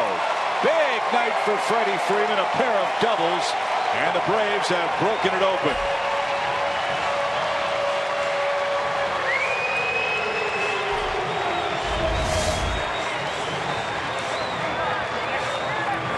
Goodness. You know what's so awesome about that is that the pitch before that he had chased away, and Freddie didn't want to have that happen again, so you know that's in his head that he's going to work me away again. And they bust him in, and he still turned on it with authority. Amazing. Yeah, he's so quick in there. You're really flirting with danger. You're trying to get him out in there. Guys, that was a 97 mile an hour fastball that he turned on from a left-handed relief pitcher. He's just so quick in there. I mean, you almost, if you're going to go inside on him, it better be above to his hands, or it better be for a ball.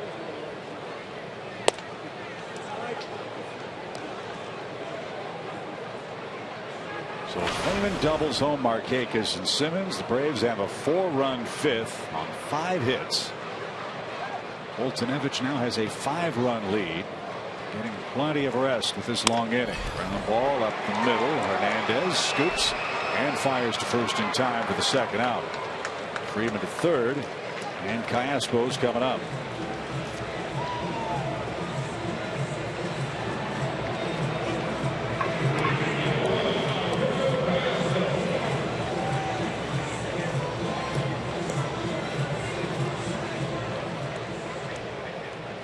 Close the book on Jerome Williams. 6 earned runs in 4 1/3 innings. No walks, 3 strikeouts, and the Andrelton Simmons homer. Ball 1 to Callaspo.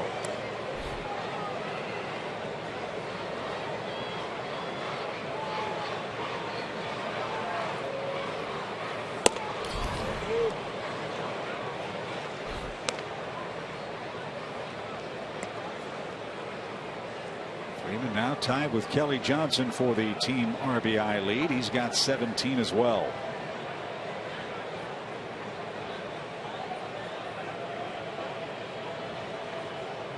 And 11 doubles. 2-0. Ball 3. So here we are again. Phillies bullpen in danger of issuing a walk. This one could come with 2 outs. And it does. A 4-pitch pass brings up Bethancourt, the 9th man to hit in the inning.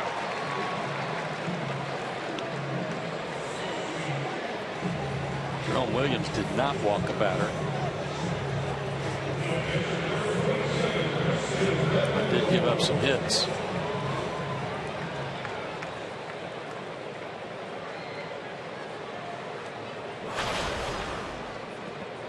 Christian has struck out. He's hitting to a double play. 0 for 2. Yeah, a little overzealous on that first pitch double play he hit into last inning.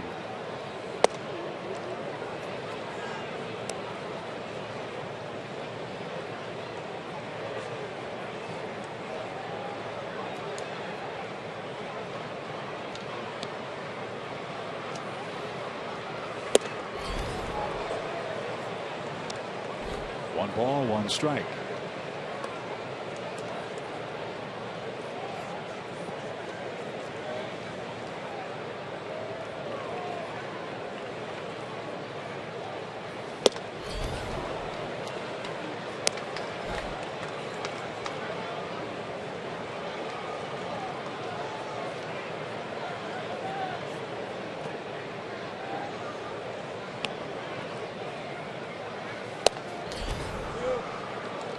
Outside, even count. Diekman originally, when he first signed with the Phillies, was a starter. Pretty much moved to the bullpen in 2010 and hasn't made a start since. And he just struck out Bethancourt to retire the side. 9 come to the plate, 4 score for the Braves. Big night for Freddie Freeman. A pair of doubles and 3 RBIs.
It's 3 RBIs, and when he's line to line, he is awfully tough. Little drop in down the left field line, then a rocket down the right field line that was right on the chalk. Pulling more balls than anything else, but pretty good spray chart right there for Freddie Freeman. And they keep spreading it around like that. You make them hard to put a shift on. Yeah. So just what the doctor ordered for the man on the mound, Mike Foltynewicz. Got an early 1-0 lead. Saw the Phillies tied in the third, 1-1. Single run for the Braves in the fourth. 4 an inning ago. Now he has a 5-run cushion with Ryan Howard starting off the 6th inning. First pitch swing, fly ball deep center. Maben on the run. Warning track, wall, and that one is gone. Ryan Howard continues his barrage against the Braves. A first pitch solo homer, the 50th of his career against Atlanta.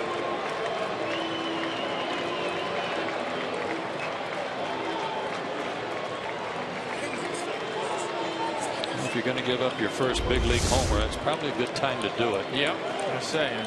So what? Solo homer, you're up 6-2.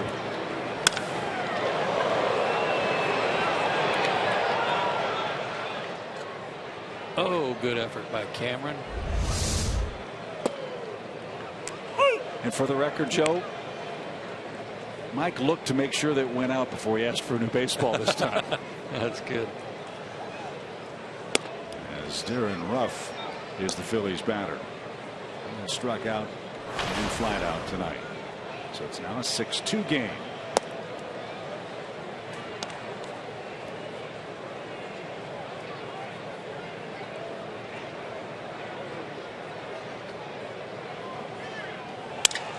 Broken back. Iaspo's got the baseball and he's got his man at first. 1 out.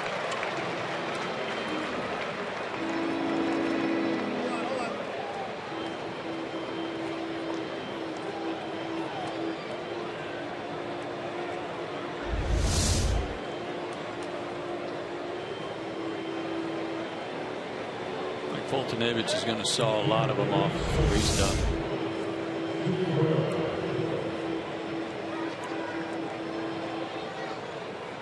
One out for Herrera. He has singled and struck out. Ball foul, strike one.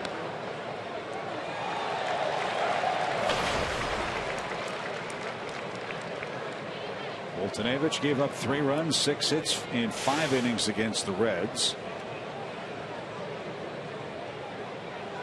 He's gone 5 1/3 tonight. And that one deflects off his glove. Peterson there, throw to first, safe. Bang, bang play at first.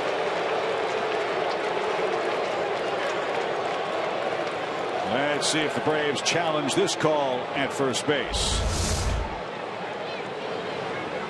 Freddie Freeman seemed to think that he got him.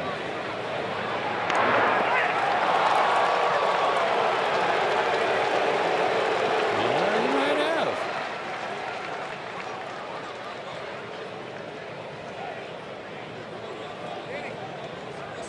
He might have. That looks so much like that play in Toronto. It was ruled a hit and cost the Braves a run. So the Braves are going to challenge this call at first base. And again, the terminology is very simple. There has to be clear and convincing evidence to overturn the call on the field, which was safe and an infield hit for Herrera. Funny thing is, the good camera work from high first shows when the foot hit the bag, but you can't tell exactly when the ball hit the glove. And from center field, you can see it go in the glove, and you can't see exactly when the foot hit the bag.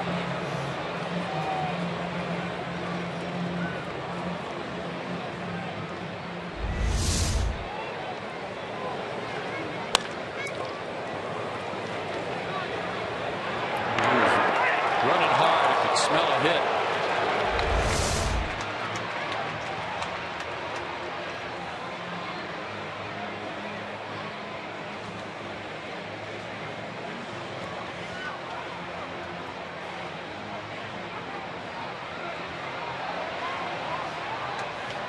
And he is safe at first. Apparently not enough evidence to change the call.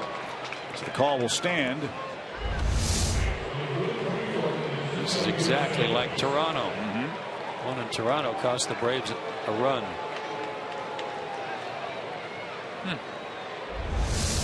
It's a pair of infield hits for Herrera. And that will bring up Cesar Hernandez with 1 out. Low, 1 ball, no strikes. Cody Martin loosening up in the Braves pen.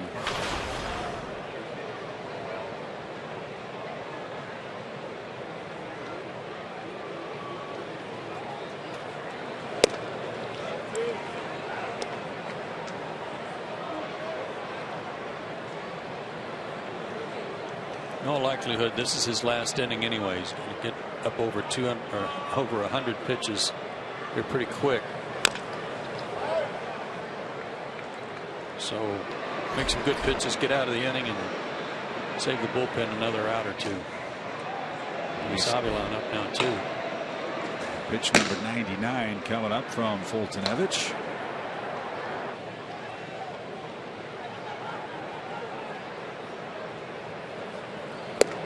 And he missed with it. 3 balls and a strike. Rupp waits on deck. Heaviest workload came in the second when the Phillies loaded the bases.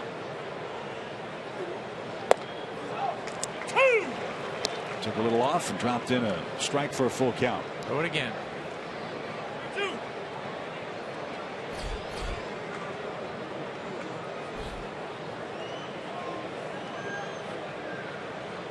3-2 pitch is up and away. Ball 4. Hernandez walks. And Foltynewicz has issued his 3rd free pass, and that'll be the last pitch of the night. Freddy Gonzalez will go to his bullpen with Cameron Rupp coming up. So Foltynewicz, second start of the season. He's in line to pick up the victory. He also helped his cause with a sac fly and an RBI. Nice hand for the young right-hander who leaves with a 6-2 6th inning lead.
Get dugout seats for just $39 when the Braves take on the Rays and Brewers May 19th through the 21st. That's a savings of over 40%.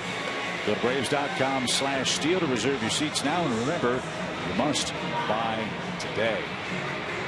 Before we tell you about the new Braves pitcher, let's get to our AT&T U-verse trivia question tonight. Last night, Shelby Miller tossed a complete game shutout. Who was the last Braves right-handed pitcher to throw a complete game shutout?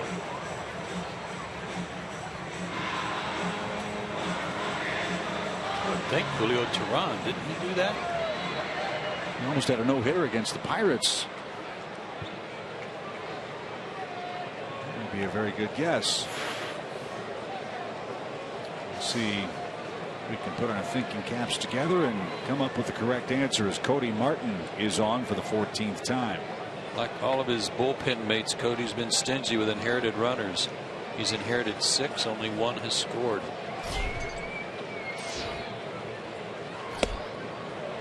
And the team has had 45 inherited runners and only 5 have come home in relief for Braves. Rupp has walked. He's popped out. And a double play candidate. Braves have turned 31 of those this year.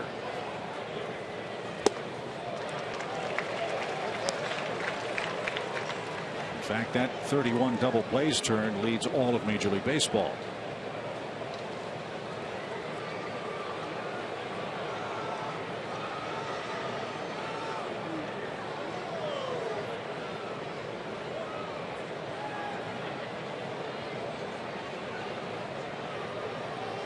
Oh, and 2 to Rupp.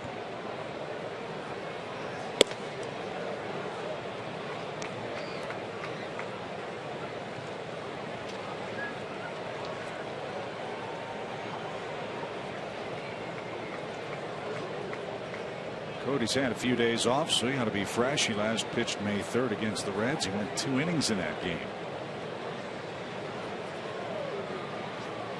1-2 is skied out of play. They should all feel pretty good down there after the night off last night. It's Shelby's complete game. One guy that I know really appreciated it was Alan Butts, bullpen catcher. Yeah. He said, man, I feel like I'm in mid-season already. He said, we've had to warm up so much. And he said, on any given night, he said, we count the pitches down there. And he said, it's not unusual for 100 pitches to be thrown in the bullpen on any given night. Last night, an easy one. 1 ball, 2 strikes. Now an even count. Just past 9 o'clock in Atlanta. Joe Simpson, Tom Glavine, Christina Fitzpatrick, Chip Carey with you from Turner Field. Braves trying to win the series from the Phillies. Mike Fultonevich started. Will stick to a 6-2 lead. Phillies are batting in the top of the 6th. 2 on, 1 out.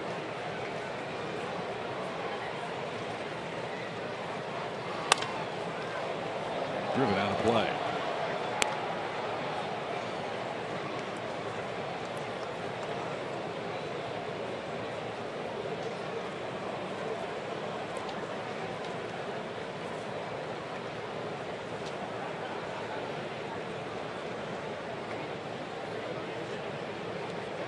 Got time for him to roll over a breaking ball to short.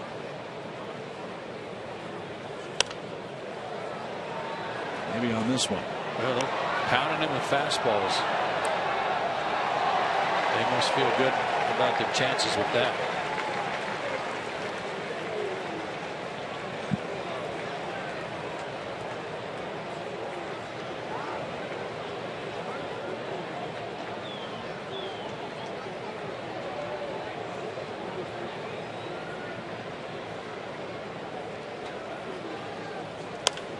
Breaking ball popped him up.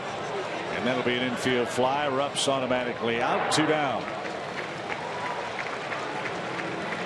He's been off stride a couple of times in the game tonight. And now the Phillies will go to their bench and hit for Diekman.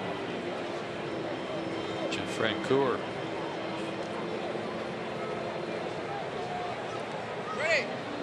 Interesting. Grady Sizemore was out. This is where a manager probably has to make that decision. Okay, do I want Sizemore facing a left-handed pitcher if Avilan's brought in, or do I like my chances with Frank Coor against this right-hander? And his decision is this. Jeff had a terrific game in the opener of the series, had 4 hits.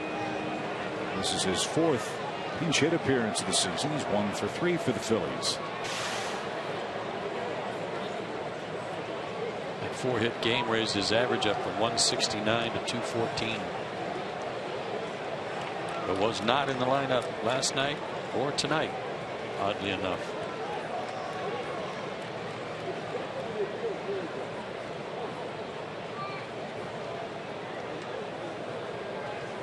Nonetheless, very happy homecoming for Jeff here in Atlanta. Hope you enjoyed his chat with Christina earlier in the series about how much easier it is for him to come back to play in his hometown again. Certainly the on-field performance was great for Jeff, but a big day coming for he and his family tomorrow. First, the 0-1 pitch.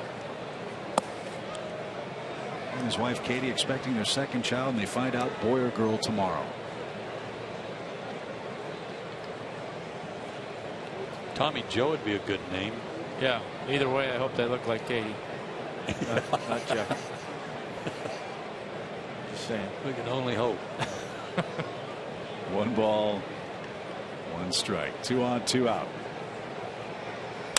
Line drive into center field, a base hit. Herrera's around third. He's going to come home to score. Throw back to second is close but late. And Jeff Francoeur with a pinch hit RBI. It's now a 6-3 game. What a return to Atlanta for Jeff Francoeur. 5 hits in the series. Well, it's been a break for the Braves that he hadn't played the last 2 nights, given what we've seen. Well, you asked Ryan Sandberg and said he gave him a hot bat off the bench. Yeah, he did. Yes, he was right. So Freddie Gonzalez is on his way out. We're going to have a double switch. Looks like Johnny Gomes is going to come in and play the outfield. And Luis Avilan is going to come on to face Ben Revere. Callaspo also headed to the Atlanta bench. Might see Kelly Johnson stay in the game to play third base. We'll see if that indeed is the case. So Cody Martin faces 2 hitters, retires one of them, and the Phillies edge closer. It's a 6-3 score.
The Braves in a whole new way take a behind-the-scenes tour of the Braves press box, broadcast booth, clubhouse, and dugout. Tours are offered all season long and begin at the Braves Museum and Hall of Fame. For more information, call 404-614-2311.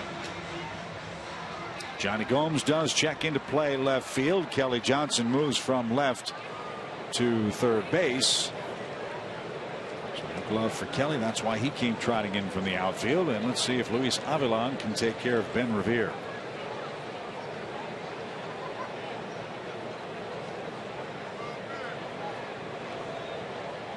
Pair of doubles and a run scored for the Phillies leadoff man. It's a little too tight right now. 6-3. And bounced off the plate. Strike one. Luis Avilan has inherited 9 runners. None have scored.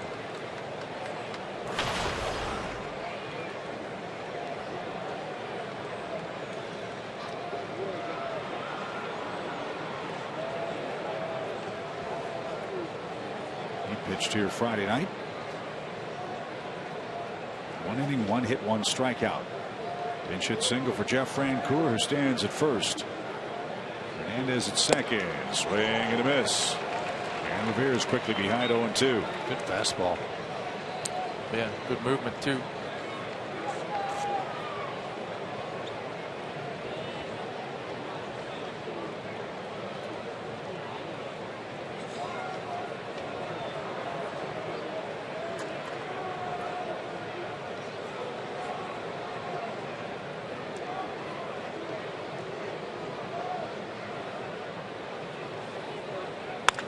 Line drive into right field. That's in for a hit. Hernandez around third. He's going to score. Francoeur on his way to third. It's a double for Ben Revere. 3 two-base hits for Ben Revere tonight. And Hernandez's run closes the book on Mike Foltynewicz. Well, a big hanger. Wasn't so much that it was right in the middle of the plate, but boy, it just took forever to get to the plate. Gave him a chance to adjust to it. Yeah, that's why I'm just not a. I'm not a huge fan of that big, slow curveball for a strike with 2 strikes on a hitter. Now, he may not have been trying to throw it for a strike, but I think for that reason, it gives the hitter a chance to just kind of stay a little bit longer and throw the hands and try to get a piece of it. Now Freddie Galvis bats. He singled, walked, and struck out. Galvis a switch hitter, and this is his best side. He's 9 for 16 as a right-hand hitter, a .563 average. A fly out of play, 0-2. The Braves made another roster move today. That bus between Gwinnett and Atlanta's going to need some new tires. Williams Perez was called up, and Donnie Veal was sent down. So Avilan right now the only lefty in the bullpen. And when Williams Perez pitches, he'll be the 6th rookie to pitch out of the bullpen this year for Atlanta. 5 have already debuted. So 2 strikes to Galvis. 2 on, 2 out. Big inning for the Phillies. And a little tapper. Bethancourt pounces and throws to first in time, and that retires the side. The Phillies score 3 runs. It started with a Ryan Howard homer, and they've pulled to within a pair of runs at 6-4 in the 6th.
Bledsoe from the United States Marine Corps.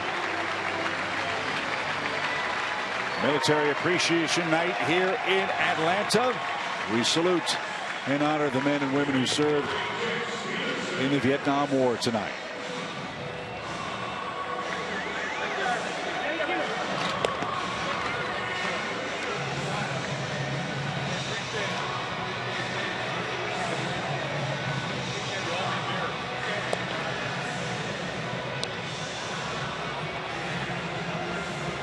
Better reception there than what those poor guys got when they came home. Yep. About time they were respected and honored for what they did and the sacrifices they made.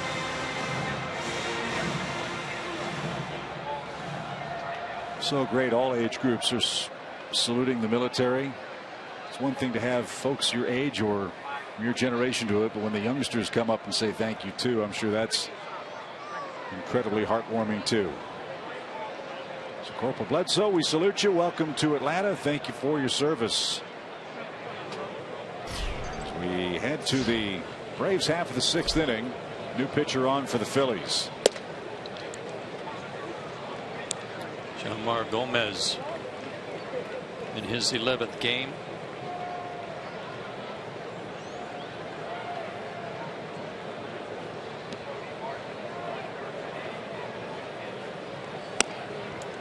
Nowhere close for Chase Peterson. 2 balls, no strikes. Another good game for the Braves second baseman. Chase Peterson has singled, scored, and flied out. He's got to get some more offense working. They're up 2, 6-4 game.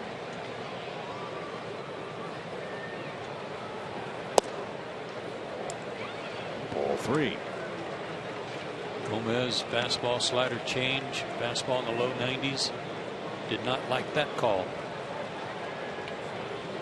Phillies desperately need a shutdown inning from their bullpen here.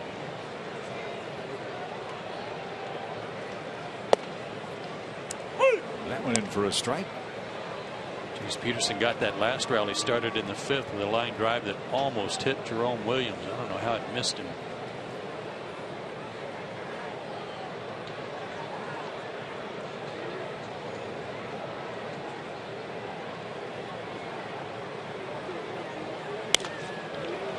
Fly foul off the bat of Peterson. Here's that line shot last inning. My goodness, between his face and his glove. Yeah, that's, like I said, that'll get your heart rate going, but just thankful it didn't hit you. So from 3-0 to 3-2 from Jeanmar Gomez. And he lost him. So the Phillies bullpen guys up to their tricks. Another walk. Right after they scored 3 to get back in the game. Braves are back at work with leadoff man aboard.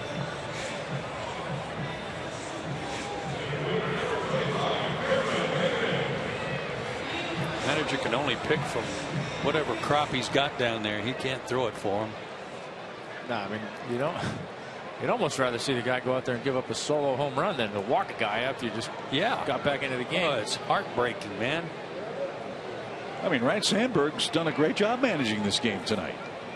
Pull the right button with Jeff Francoeur. You understand the Diekman move.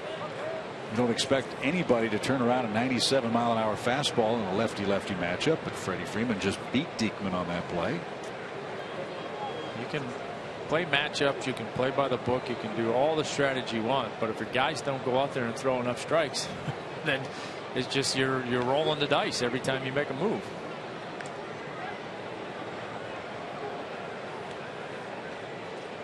Rhino hoping for better luck from Gomez, who's seen a lot of time in the major leagues. He's pitched in 120-odd games with Cleveland and the Pirates. Again, walks have always been an issue for him. And a leadoff pass to Peterson starts the Braves 6th. 1-1 for Maven. And launched into the seats foul. It's 0-2.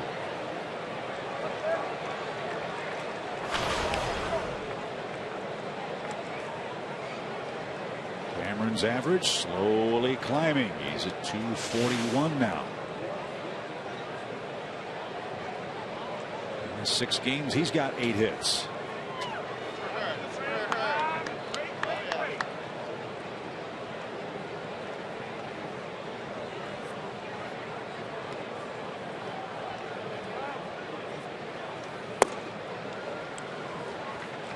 Ball 1.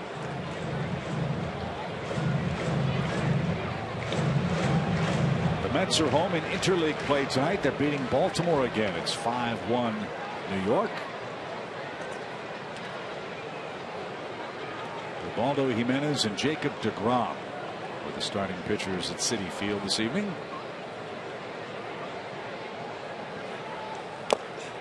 That was tipped and it was caught. Rupp held on. And a sinking strikeout retires Maben here in the Braves' 6th. 1 out.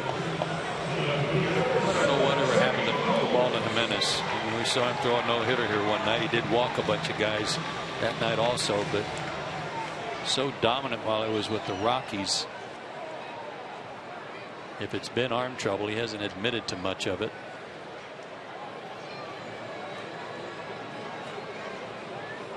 He's apparently on the short end of that game in the 7th inning. As Johnny Gomes grabs a bat, he'll hit for the first time.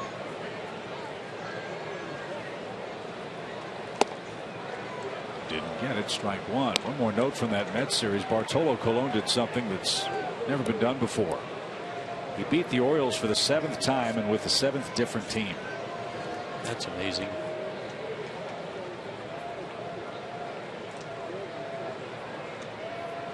He's 5-1 now for the Mets. 0-1 for Gomes. Bouncing ball, beaten foul past the Phillies dugout. It's 0-2.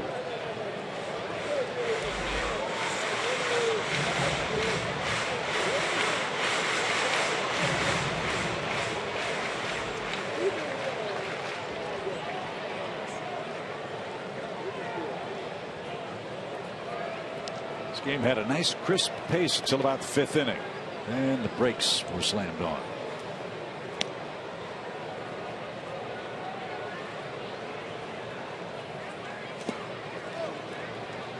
One ball, 2 strikes.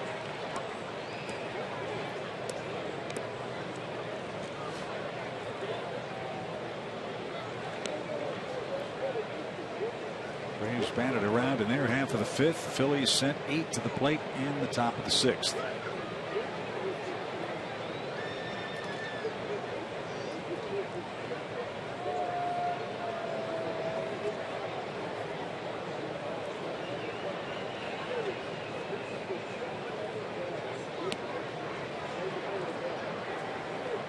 Runner goes. Pitch high. Rupp's throw is off target. Peterson's in safely with his 2nd stolen base. Rupp has been known for his ability to throw out base stealers in the minor leagues. Good strong throw, but off target at the 2nd base bag. Just to the 3rd base side of the bag was all that Chase needed.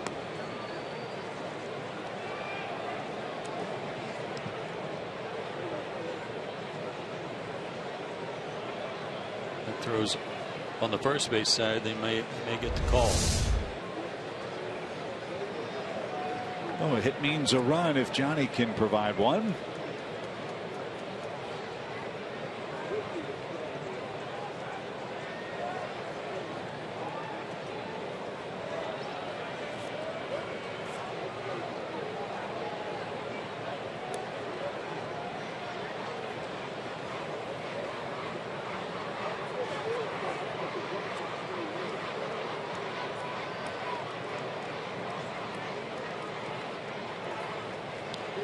Now we're set to go. 2 balls, 2 strikes.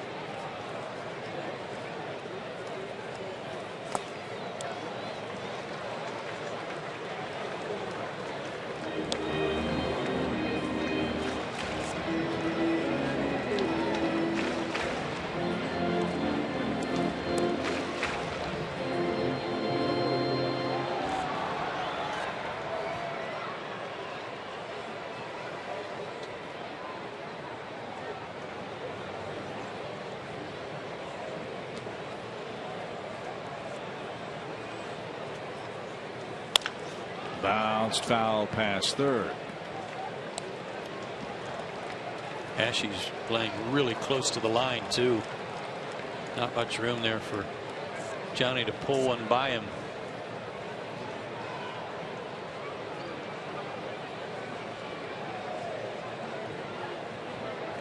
Phillies have a stud third base prospect named Michael Franco. They've been talking about for the last couple of years.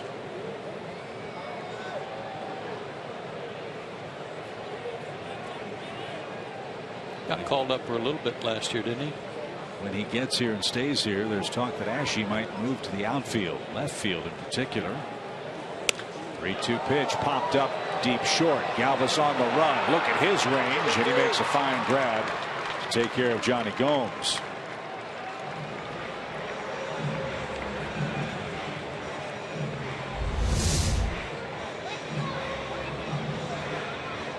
That was going to drop in no man's land if Galvis doesn't run it down out in shallow left field.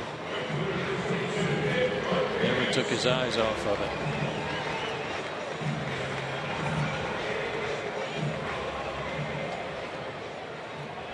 Johnny wishes he had that cut back. No such luck. Here's Markakis. He picked up a 2-strike hit. Drove in a run back in the 5th. He's got 7 RBIs.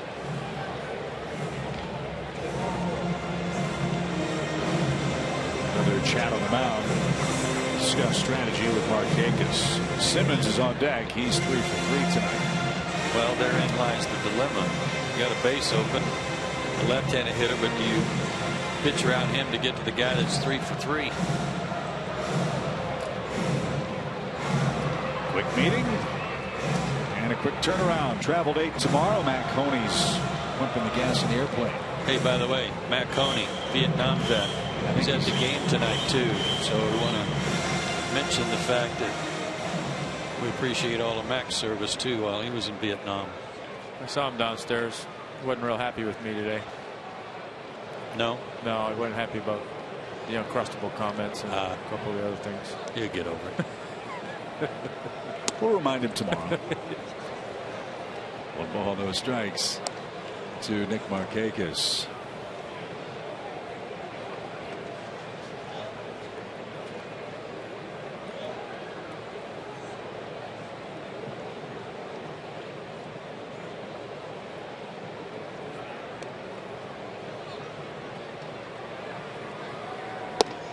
There's a strike to even the count.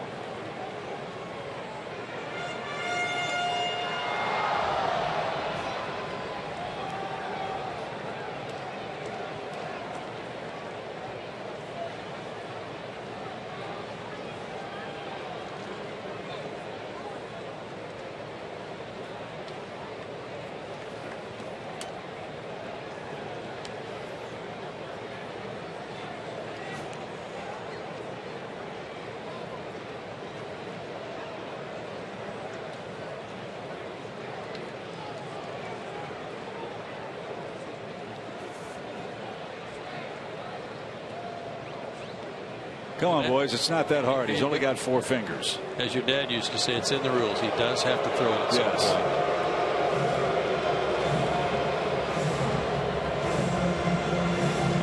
Maybe if Rupp would put his signs down in Spanish, Gomez, who's from Venezuela, could understand what he wants him to throw.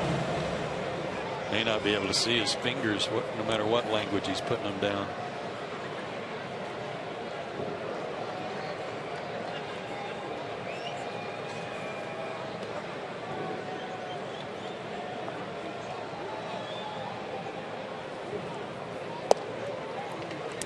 Strike over the outside corner. 1-2. Well, Nick was behind 0-2 before he delivered an RBI single back in the 5th inning. Way back in the 5th inning.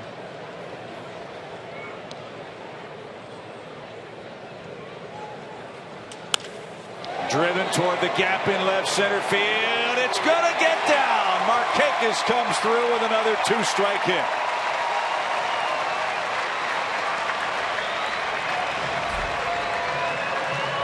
Where was Jace Peterson. He was standing at second base. And another run-scoring hit as a result. And the Braves get a run back. It's now 7-4.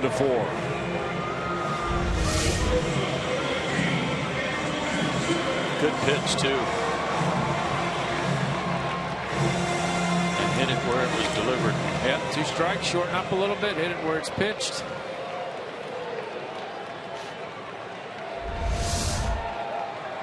Two RBI night for Markakis. It's now 7-4, and here's the hottest hitter. Andrelton Simmons has a homer. He has a double. He has a single. He needs the triple to complete the cycle. And again, I repeat, I've said so many times, if you hit a gap or hit one down the line, just keep running. You got a chance at it. Keep running. Even if you're out 40 feet.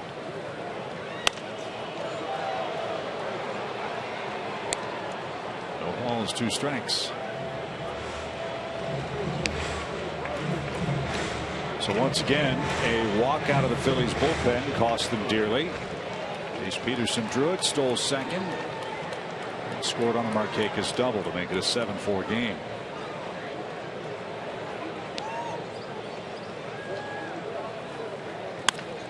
Ground ball poked to the right side, and Hernandez will make the play first, and that'll retire the side. We're through 6. Atlanta adds to its lead. Big night for Nick Markakis. A pair of 2-strike run-scoring hits.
Andrelton Simmons got Braves offense going tonight with a home run, second batter of the game, bottom of the first inning, and he hasn't stopped. 3 for 4, a double included. Freddie Freeman also with a big night. He's tied Kelly Johnson for the team lead in RBIs. And Fulte's in line for the win if the Braves can hang on. Could have added one more there and put Markakis up there too. Yep. 2 clutch hits his last 2 times up. So Avalon out to start the 7th with Cody Ashe in the batter's box. He takes a strike. Something about the Braves pitching staff just doesn't sit well with this young man.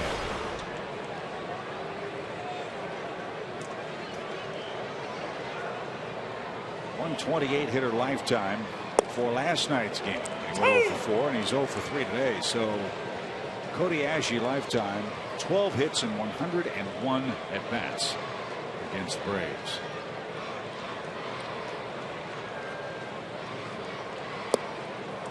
Say they've got a pretty good book on him. Probably had a little luck too. Yeah, it's not good when you're playing 19 games a year against one another.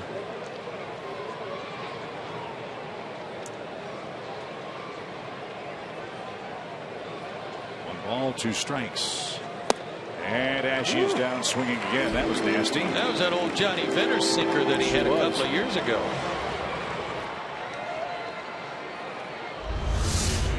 Watch this go down and in. Remember when Johnny Venters debuted with the Braves? It may have been against the Phillies.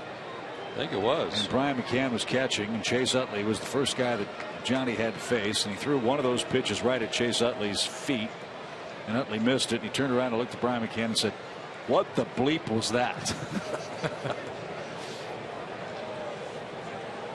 Brian said, "Get ready, because you're going to see a few more of them." As Ryan Howard bats, first pitch homer last time up, his 50th lifetime against Atlanta. 50 homers, 140 RBIs in 161 games against the Atlanta Braves. I think he's only 4 behind Johnny Bench now for the all-time high by an opponent.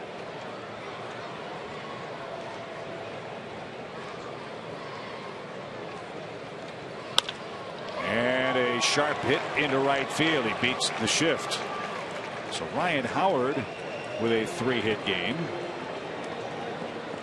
This is turning out perhaps for the Phillies to be the best case scenario for Ryan Howard. They got to pay him. They're going to play him. If you're going to do those two things, you hope he produces. And he has tonight. Well, he's gotten his average up over 200. That's a move in the right direction. You know, we got that shot of Chase Utley as Brandon Kenneth begins to loosen up. He just got called back up a couple of days ago. But Laser Baker and I were talking about Chase Utley before the game started. Knew that he wasn't in the lineup, but how we hate not seeing him play. He's such a good player that it's disappointing when, you know, there might have been some fans come to the park to see him play tonight, and he's struggling so much they're giving him all these days off. But I miss watching him play. Yeah, he plays the game the right way. Yeah, he's a class act. Yeah, you got to admire how he goes about it, because he does. He plays the game the right way, plays hard, and you know, you hate seeing anybody struggle. Utley benched in this series for what Ryan Sandberg called a mental break. But baseball season's a grind. I can't imagine what it's like for a struggling player. 2-3 days. Does that make a world of difference for a player to sit back and just observe and get out of the routine? And it worked for Jeff Francoeur in this series. Yeah, a couple of days, okay. I'm by that.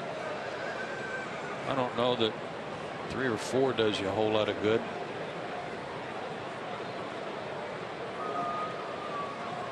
The Phillies people were talking before the game. No one prepares as hard as Chase Utley. No one's in the cage more than Chase Utley. No one works harder than Chase Utley.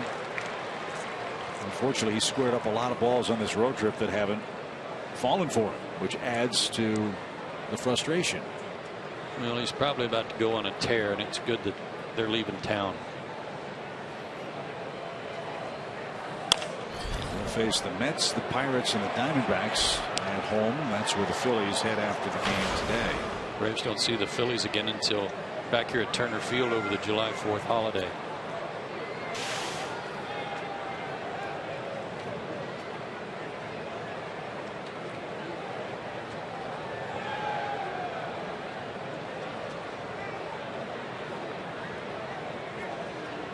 Ryan Howard, no threat to steal at first base, and a laser beam hit to Simmons at short.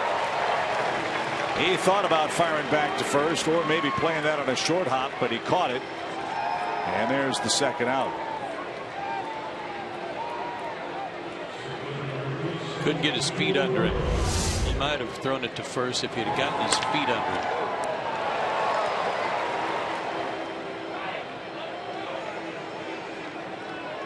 He didn't have a chance to move much. The ball was hit hard.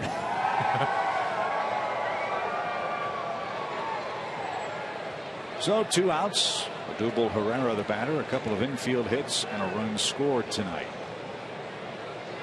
20 hits combined in tonight's game, 10 for each club. Braves lead where it counts 7-4.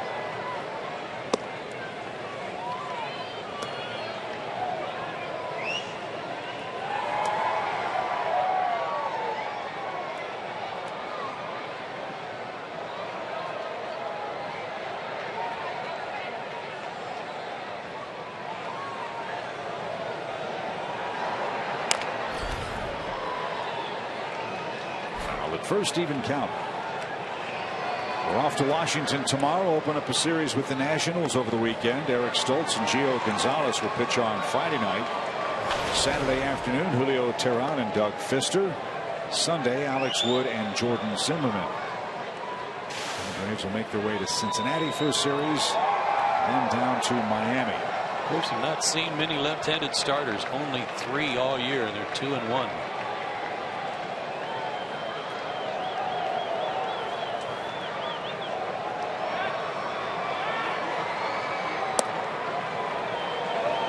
No swing.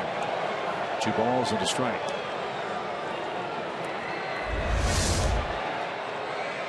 What about the pitch? You didn't see bank pitch track says there's a strike anyway.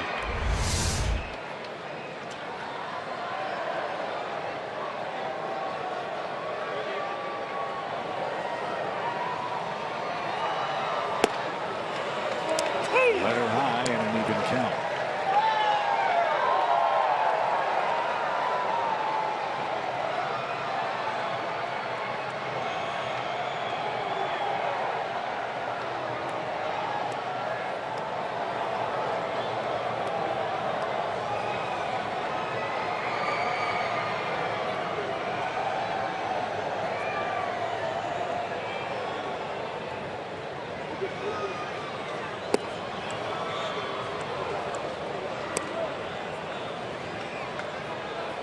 Lots of 3-ball counts after the 3rd inning. Both Williams and Fulton-Evans were cruising along. Well, this guy is trying to test these umpires with his deliberate work in the batter's box. And then he asks for time to get set, like some 5 or 6 or 7-year veteran. Swing and a miss. A breaking ball got him. He tried to hit it to Amarillo. And Avalon has his second strikeout. Braves maintain a 7-4 lead. And as we celebrate this special evening of baseball at Turner Field, we honor our military veterans from the Vietnam War. And Timothy Miller will make his way to the center of the diamond and conduct God Bless America. While the storm clouds gather from far across the sea, let us swear allegiance to a land that's free. Let us all be grateful for a land so fair as we raise our voices in a solemn prayer. God bless America, land that I love. Stand beside her and guide her through the night with the lights from above, from the mountains to the prairies, to the oceans, white with foam. God bless America, my home, sweet home. God bless America, my home.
movie. Come on out to the ballpark May 23rd when the Braves take on the Brewers, and stay after for a free post-game movie on Braves Vision. Get all the details, including which movie will be showing, at braves.com/movie night. Time for tonight's Toyota key plays of the game. They involve Braves first baseman Freddie Freeman. He's been line to line tonight. A fluke double brought home a run early. In the 5th inning, he turned around a 97-mile-an-hour fastball for another double that brought home 2 runs. 2 doubles, 3 RBIs. And Atlanta leads by a 7-4 score in the 7th. Elvis Araujo is back out to pitch against Freeman. Kelly Johnson, and then we'll see. Ball fly out of play, evens the count. We saw Elvis pitch here last night. Went an inning, couple of hits, couple of strikeouts. He did not face Freddie Freeman. And back to the screen foul. 1 ball, 2 strikes.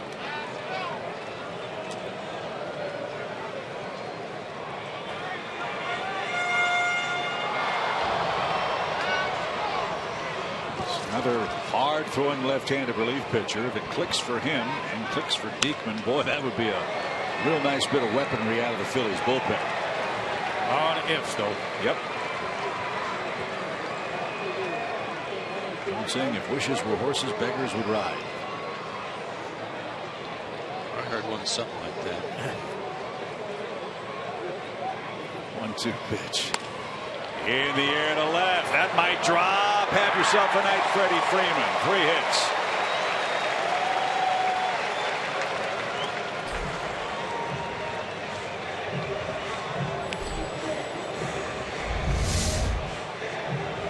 Another thing of beauty.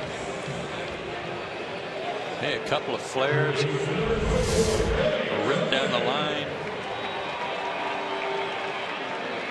Ryan Howard's been saying, no, I don't get any of those. 10th multi-hit game for Freeman already. His 3rd 3-hit game. And here's Kelly Johnson. He's 0 for 3. Looks inside at ball 1.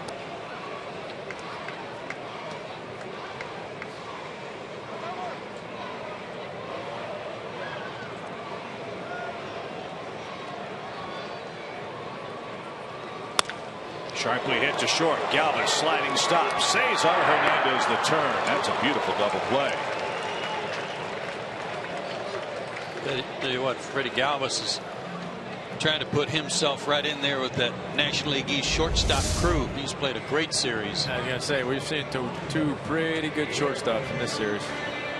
That's on Zaxby's indescribably good play. Remember the one he made in Philadelphia, where he dived up the middle and then spun and made the play at first base. Phil Gosselin's going to pinch it for Avalon here in the 7th.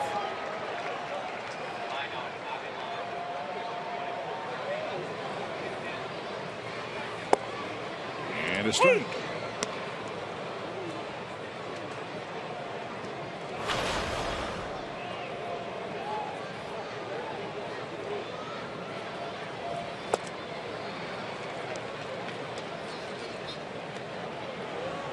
Phillies will have the bottom part of the order coming up in the 8th inning. Jim Johnson will be the next Braves pitcher.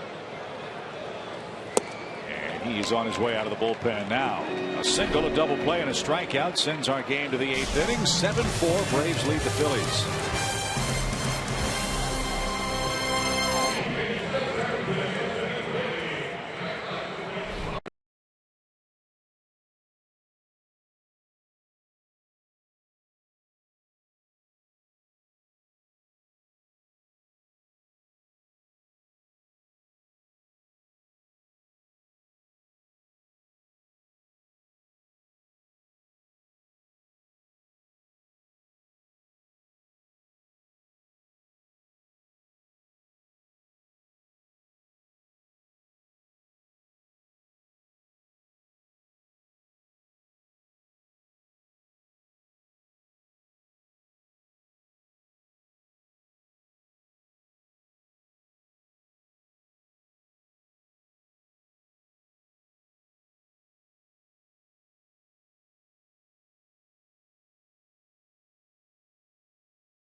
Love it.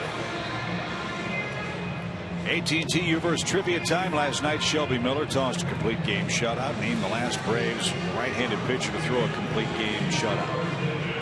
Julio Teheran came to mind. Has to be Julio. I don't know who else it would be. I'm gonna go like crazy back. Okay. Go like Kevin Millwood. Did Chris Medlin ever throw one? Oh, good call.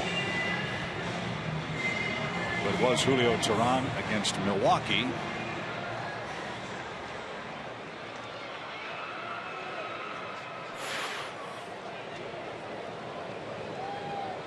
And Julio Teheran is the answer.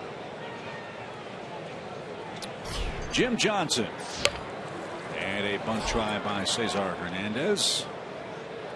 It's a ruled foul. Our producer Woody said that Millwood was the last right-hander to do it in under 100 pitches, though, back in 2002. See, I think we all get credit for that one, don't we? Yeah. Didn't we all say Teheran at one point or another? Just like last night, we all said Adrian. Chalk it up. So we burst the bubble of the truck. Getting 2 right in trivia. Cesar Hernandez swings away this time. Simmons takes away the in-between hop and got his man at first. Boy, he's so instinctive.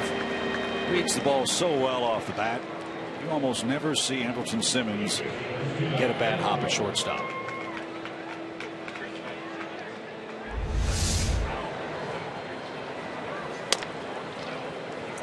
And on these plays, it is all about charging the ball and getting the ball on the good hop. And Andrelton's certainly not slow by any means, but he's not blazing fast. He's just quick in his reactions. As you said, good read. And another chance for him. Catcher running. He'll have a lot more time. Strong throw. Gets rough. 2 ground ball outs from Jim Johnson. That's a sign his stuff is good. And now the Phillies will go to their bench once again. This might be Andres Blanco. That's who it is.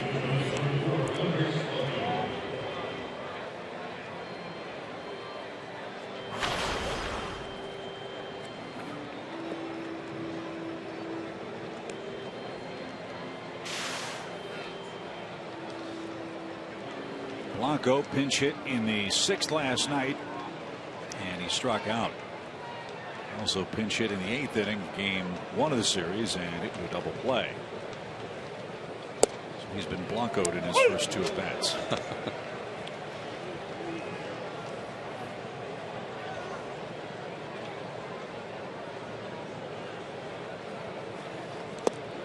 And the dirt, even count. How about the Arizona Diamondbacks? Rained out the last 2 days in Colorado. They did something very difficult. One, survived a doubleheader at Coors Field, and secondly, they won the doubleheader. They beat the Rockies twice today, 13-7 and 5-1. Word is Archie Bradley, the kid that's hit in the face with a line drive, could be back as soon as the 15th. Yeah, good for him. From Arizona. Patrick Corbin is making his way back from injury. He's got mid-90s stuff. So the Diamondbacks certainly will look forward to that. Colorado, meanwhile, has lost 7 in a row. They've fallen into last place. Arizona leapfrogged them with their doubleheader win today. Ball and 2 strikes for Andres Blanco. 7-4 Braves. We're in the 8th. Did he go? Yes, he did. Yes, he did. Jim Johnson with a spotless 8th inning. 2 groundouts and a check swing strikeout. See if the Braves can get a little more insurance. They're up 7-4.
clips of the game.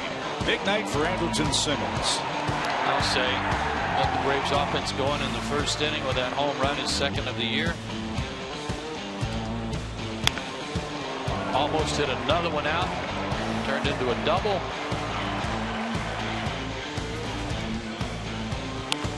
And then turned on that fastball inside and got it through. Good piece of hitting there. Big night for him. Good defense as usual.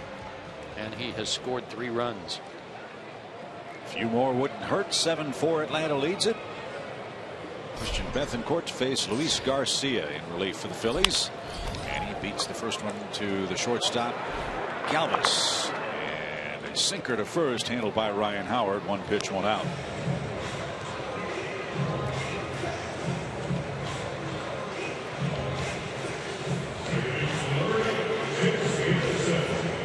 Jace Peterson's had a good game. He's singled and scored. He's walked, stolen a base, and scored. It's an important insurance run the Braves picked up in the 6th inning after the Phillies scored 3 times to make it a 2-run game.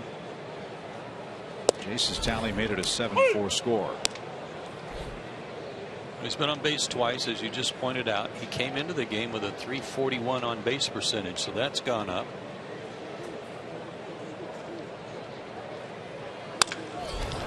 Into center field. Peterson has a 2-hit game. And just as Andrelton Simmons has been really enjoying that 2 spot, dropping down in the order was really a good move for Jace Peterson. Boy, is that a good swing. Down and through.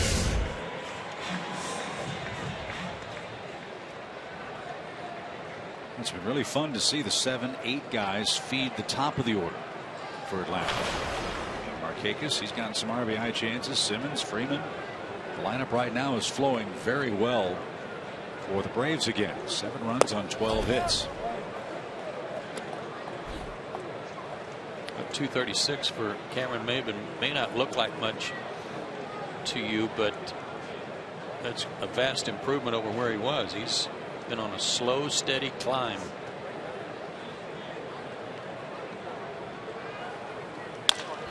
Double play, ball out to second, and Galvis dances across the bag and got him by a quarter step. Maybin's doubled up, and this game goes to the 9th inning. It's Grilly time at the top of the 10 o'clock hour. 7-4 Atlanta leads it. This copyrighted telecast is presented by authority of the Atlanta Braves and may not be reproduced or retransmitted in any form. The accounts and descriptions of this game may not be disseminated without the express written consent of the Atlanta Braves.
Was presented by Georgia Power and Zaxby's.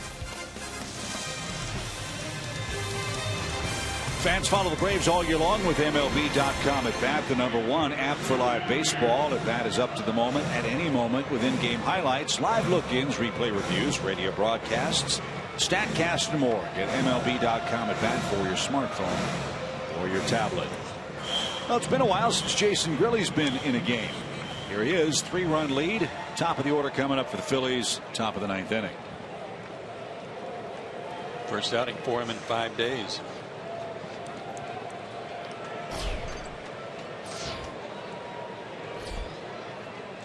A 3-double night for Ben Revere. He's scored a run and he's driven in a run. Revere has a 14 for 40 road trip working.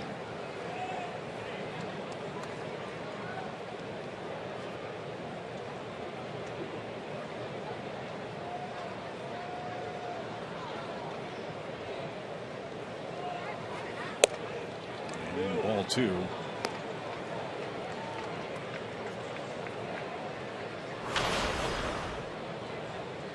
Age-old question for guys that pitch out of the bullpen: rest versus rust.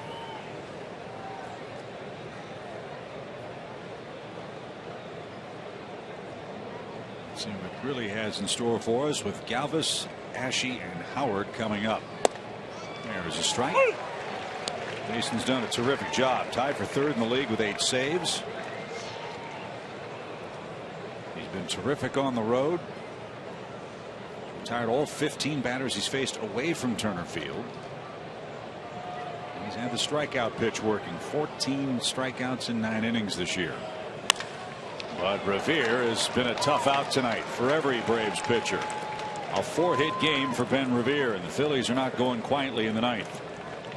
I tell you, his old teammate Denard Span, who he played with in Minneapolis, went off on the Braves too. Had a huge series in the leadoff spot. And now Revere's doing the same thing. Got a high fastball there.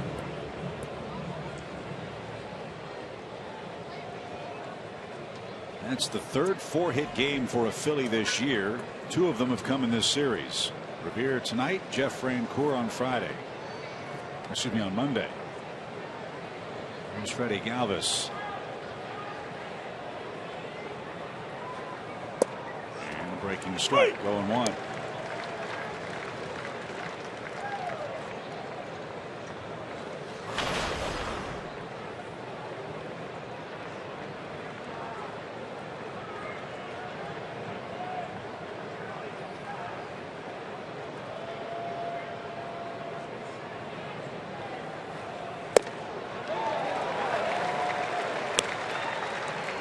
Too hot to handle. 0-2. We can throw another one right there.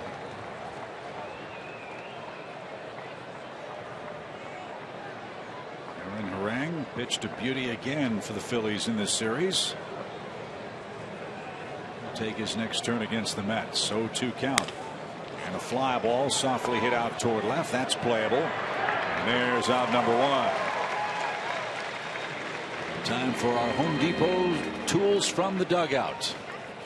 A lot of good work by the offense again tonight, beginning with Andrelton's 3-hit game, Freddie's 3 hits, Nick's 2 clutch base hits that drove in runs when he was behind in the count, and Jace Peterson getting on base 3 times too, with 2 hits and a walk.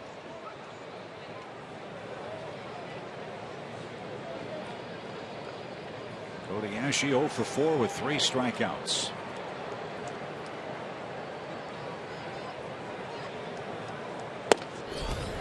Right there, called strike 1. How about he makes contact here, ground ball, right at Andrelton.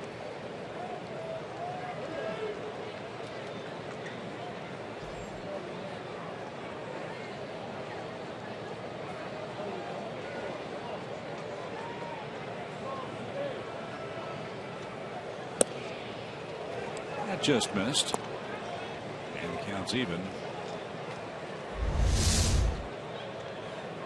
PNC Bank pitch tracks here. Good pitch at the bottom of the zone. It's 2 money pitches that haven't been called. Those are the ones you want, those bottom corners. In the bottom or the top of the 9th inning, you bet. There's a ground ball into the Braves dugout. 1 ball, 2 strikes. Reds beat the Pirates 3-0. Padres beat the Giants 9-1. Washington beat Miami 7-5. Braves are 2 out away from getting back to 500. Lead 7-4 over the Phillies.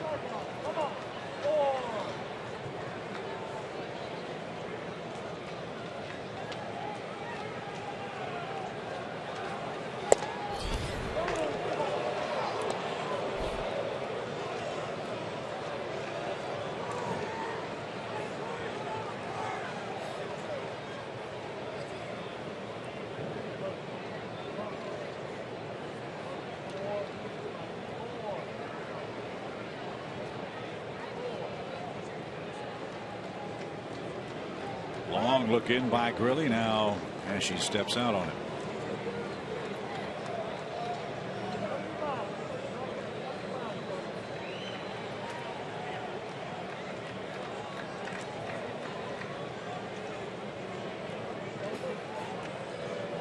Now we're ready with a 2-2 pitch. Let her high strikeout, and she is punched out for a 4th time tonight. The old golden sombrero.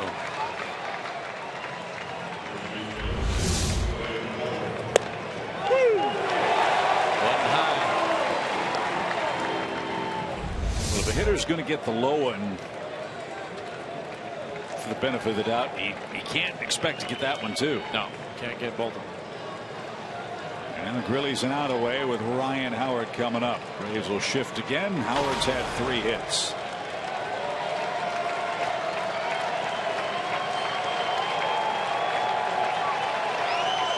Swing and a miss. Revere will take second on defensive indifference. It's really an odd shift. I mean, in that the infield is so severely shifted to the right side, but the outfield, look at those guys. They're not. They're shifted over toward left field.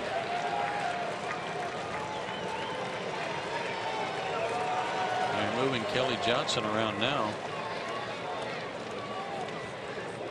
And they're going to play it straight.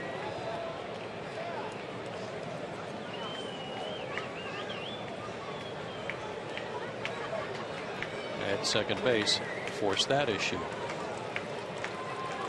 So now it's Jace Peterson playing the rover spot. Kelly Johnson at his normal spot at third base. Simmons on the first base side of second base.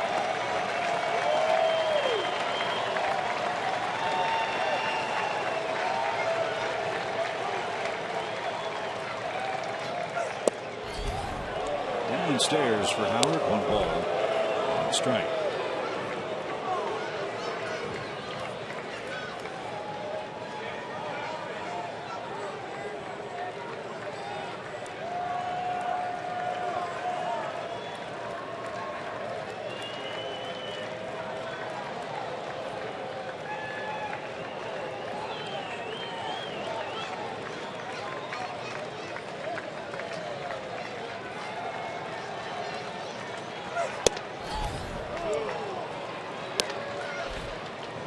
Don't want to fiddle around too much. And the on deck circle represents a potential tying run. Yeah, but I like him trying to work Howard upstairs. Such a dangerous low ball hitter. I like trying to go let her high on him and see if he can pull off her.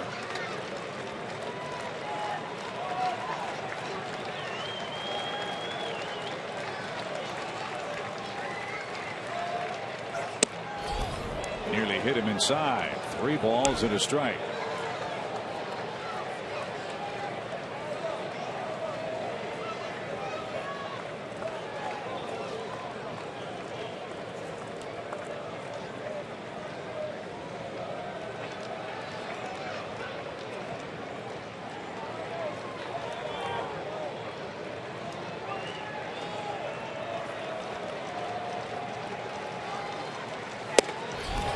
Lost Howard, and the potential tying runs come into the box.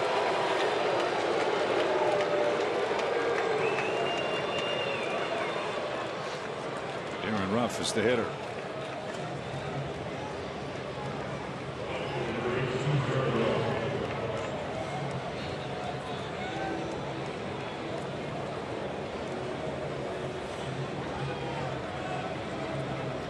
A situation like this, Tommy, is Bethancourt telling Grilli how they've worked rough in the game, or is Grilli telling Bethancourt how he wants to attack him? I think Bethancourt's asking Grilli how he wants to attack him.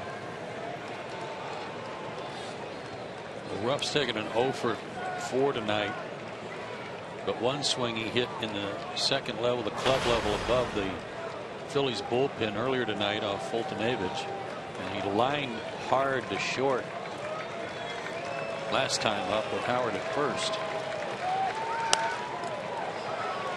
He goes after that first pitch and fouls it straight back. 0-1. If that walk to Howard, it's had he been the tying run, I don't have as much problem with it.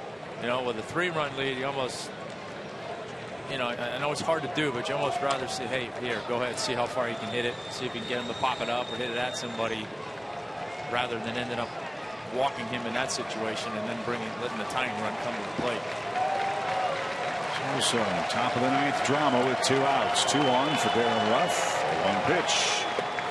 And Bethencourt knocked it down.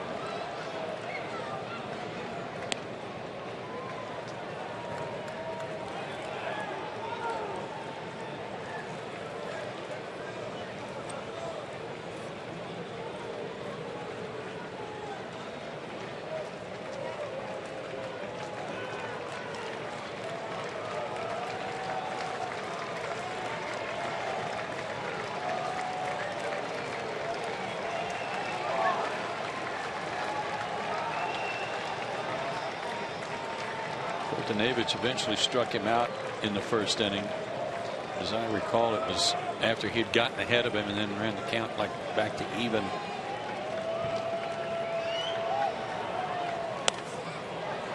Fouled straight back, and now the Braves are a strike away. He might have jammed himself on that tiebreaker. 17,772 the crowd tonight. See the Braves finish off the Phillies and win the series. Take a shot at breaking ball in the third.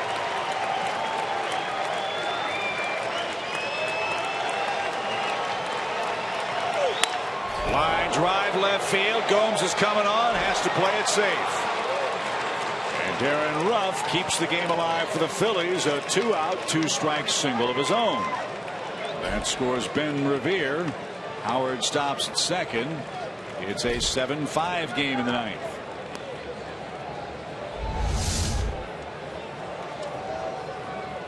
Good low fastball. He just went down and got it. And a good play here, a smart play by Johnny Gomes. If he dives for it or comes charging in and overruns it, then at the very least they've got a run in and runners at second and third. Could have been worse.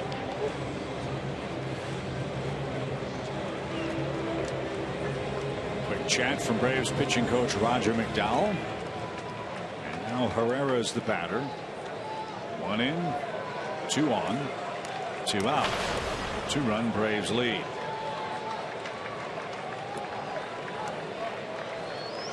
Feast or famine night for Odubel Herrera. 2 strikeouts, but 2 infield hits.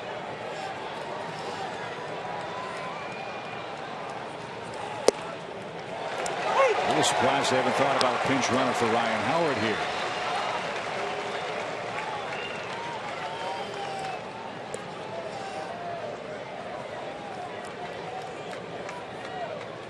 Nothing in 1 for the Phillies center fielder.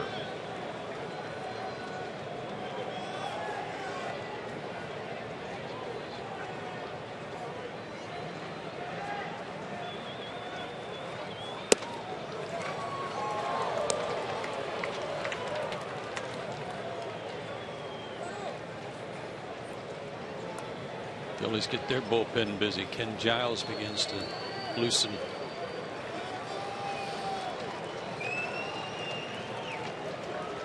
As does Jonathan Papelbon.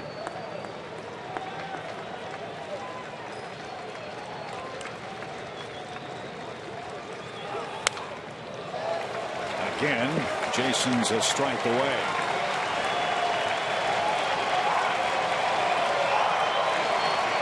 Herrera's had a ton of trouble with breaking stuff this entire series.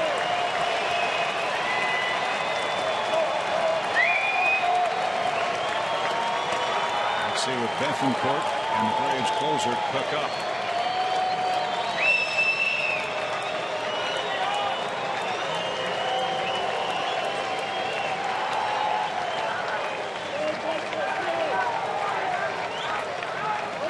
One-two pitch. It was a breaking ball and he fought it off.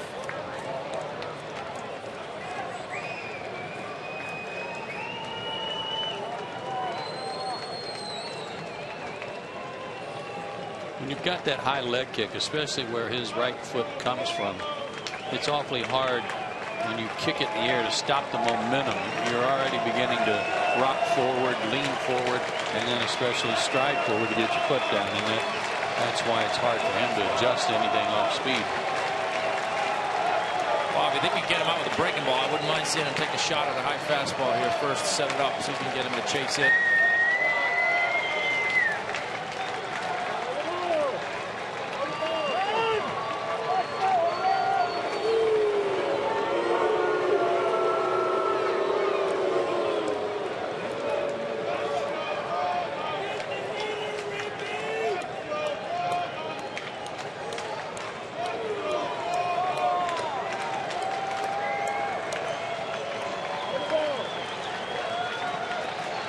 Another 1-2 pitch.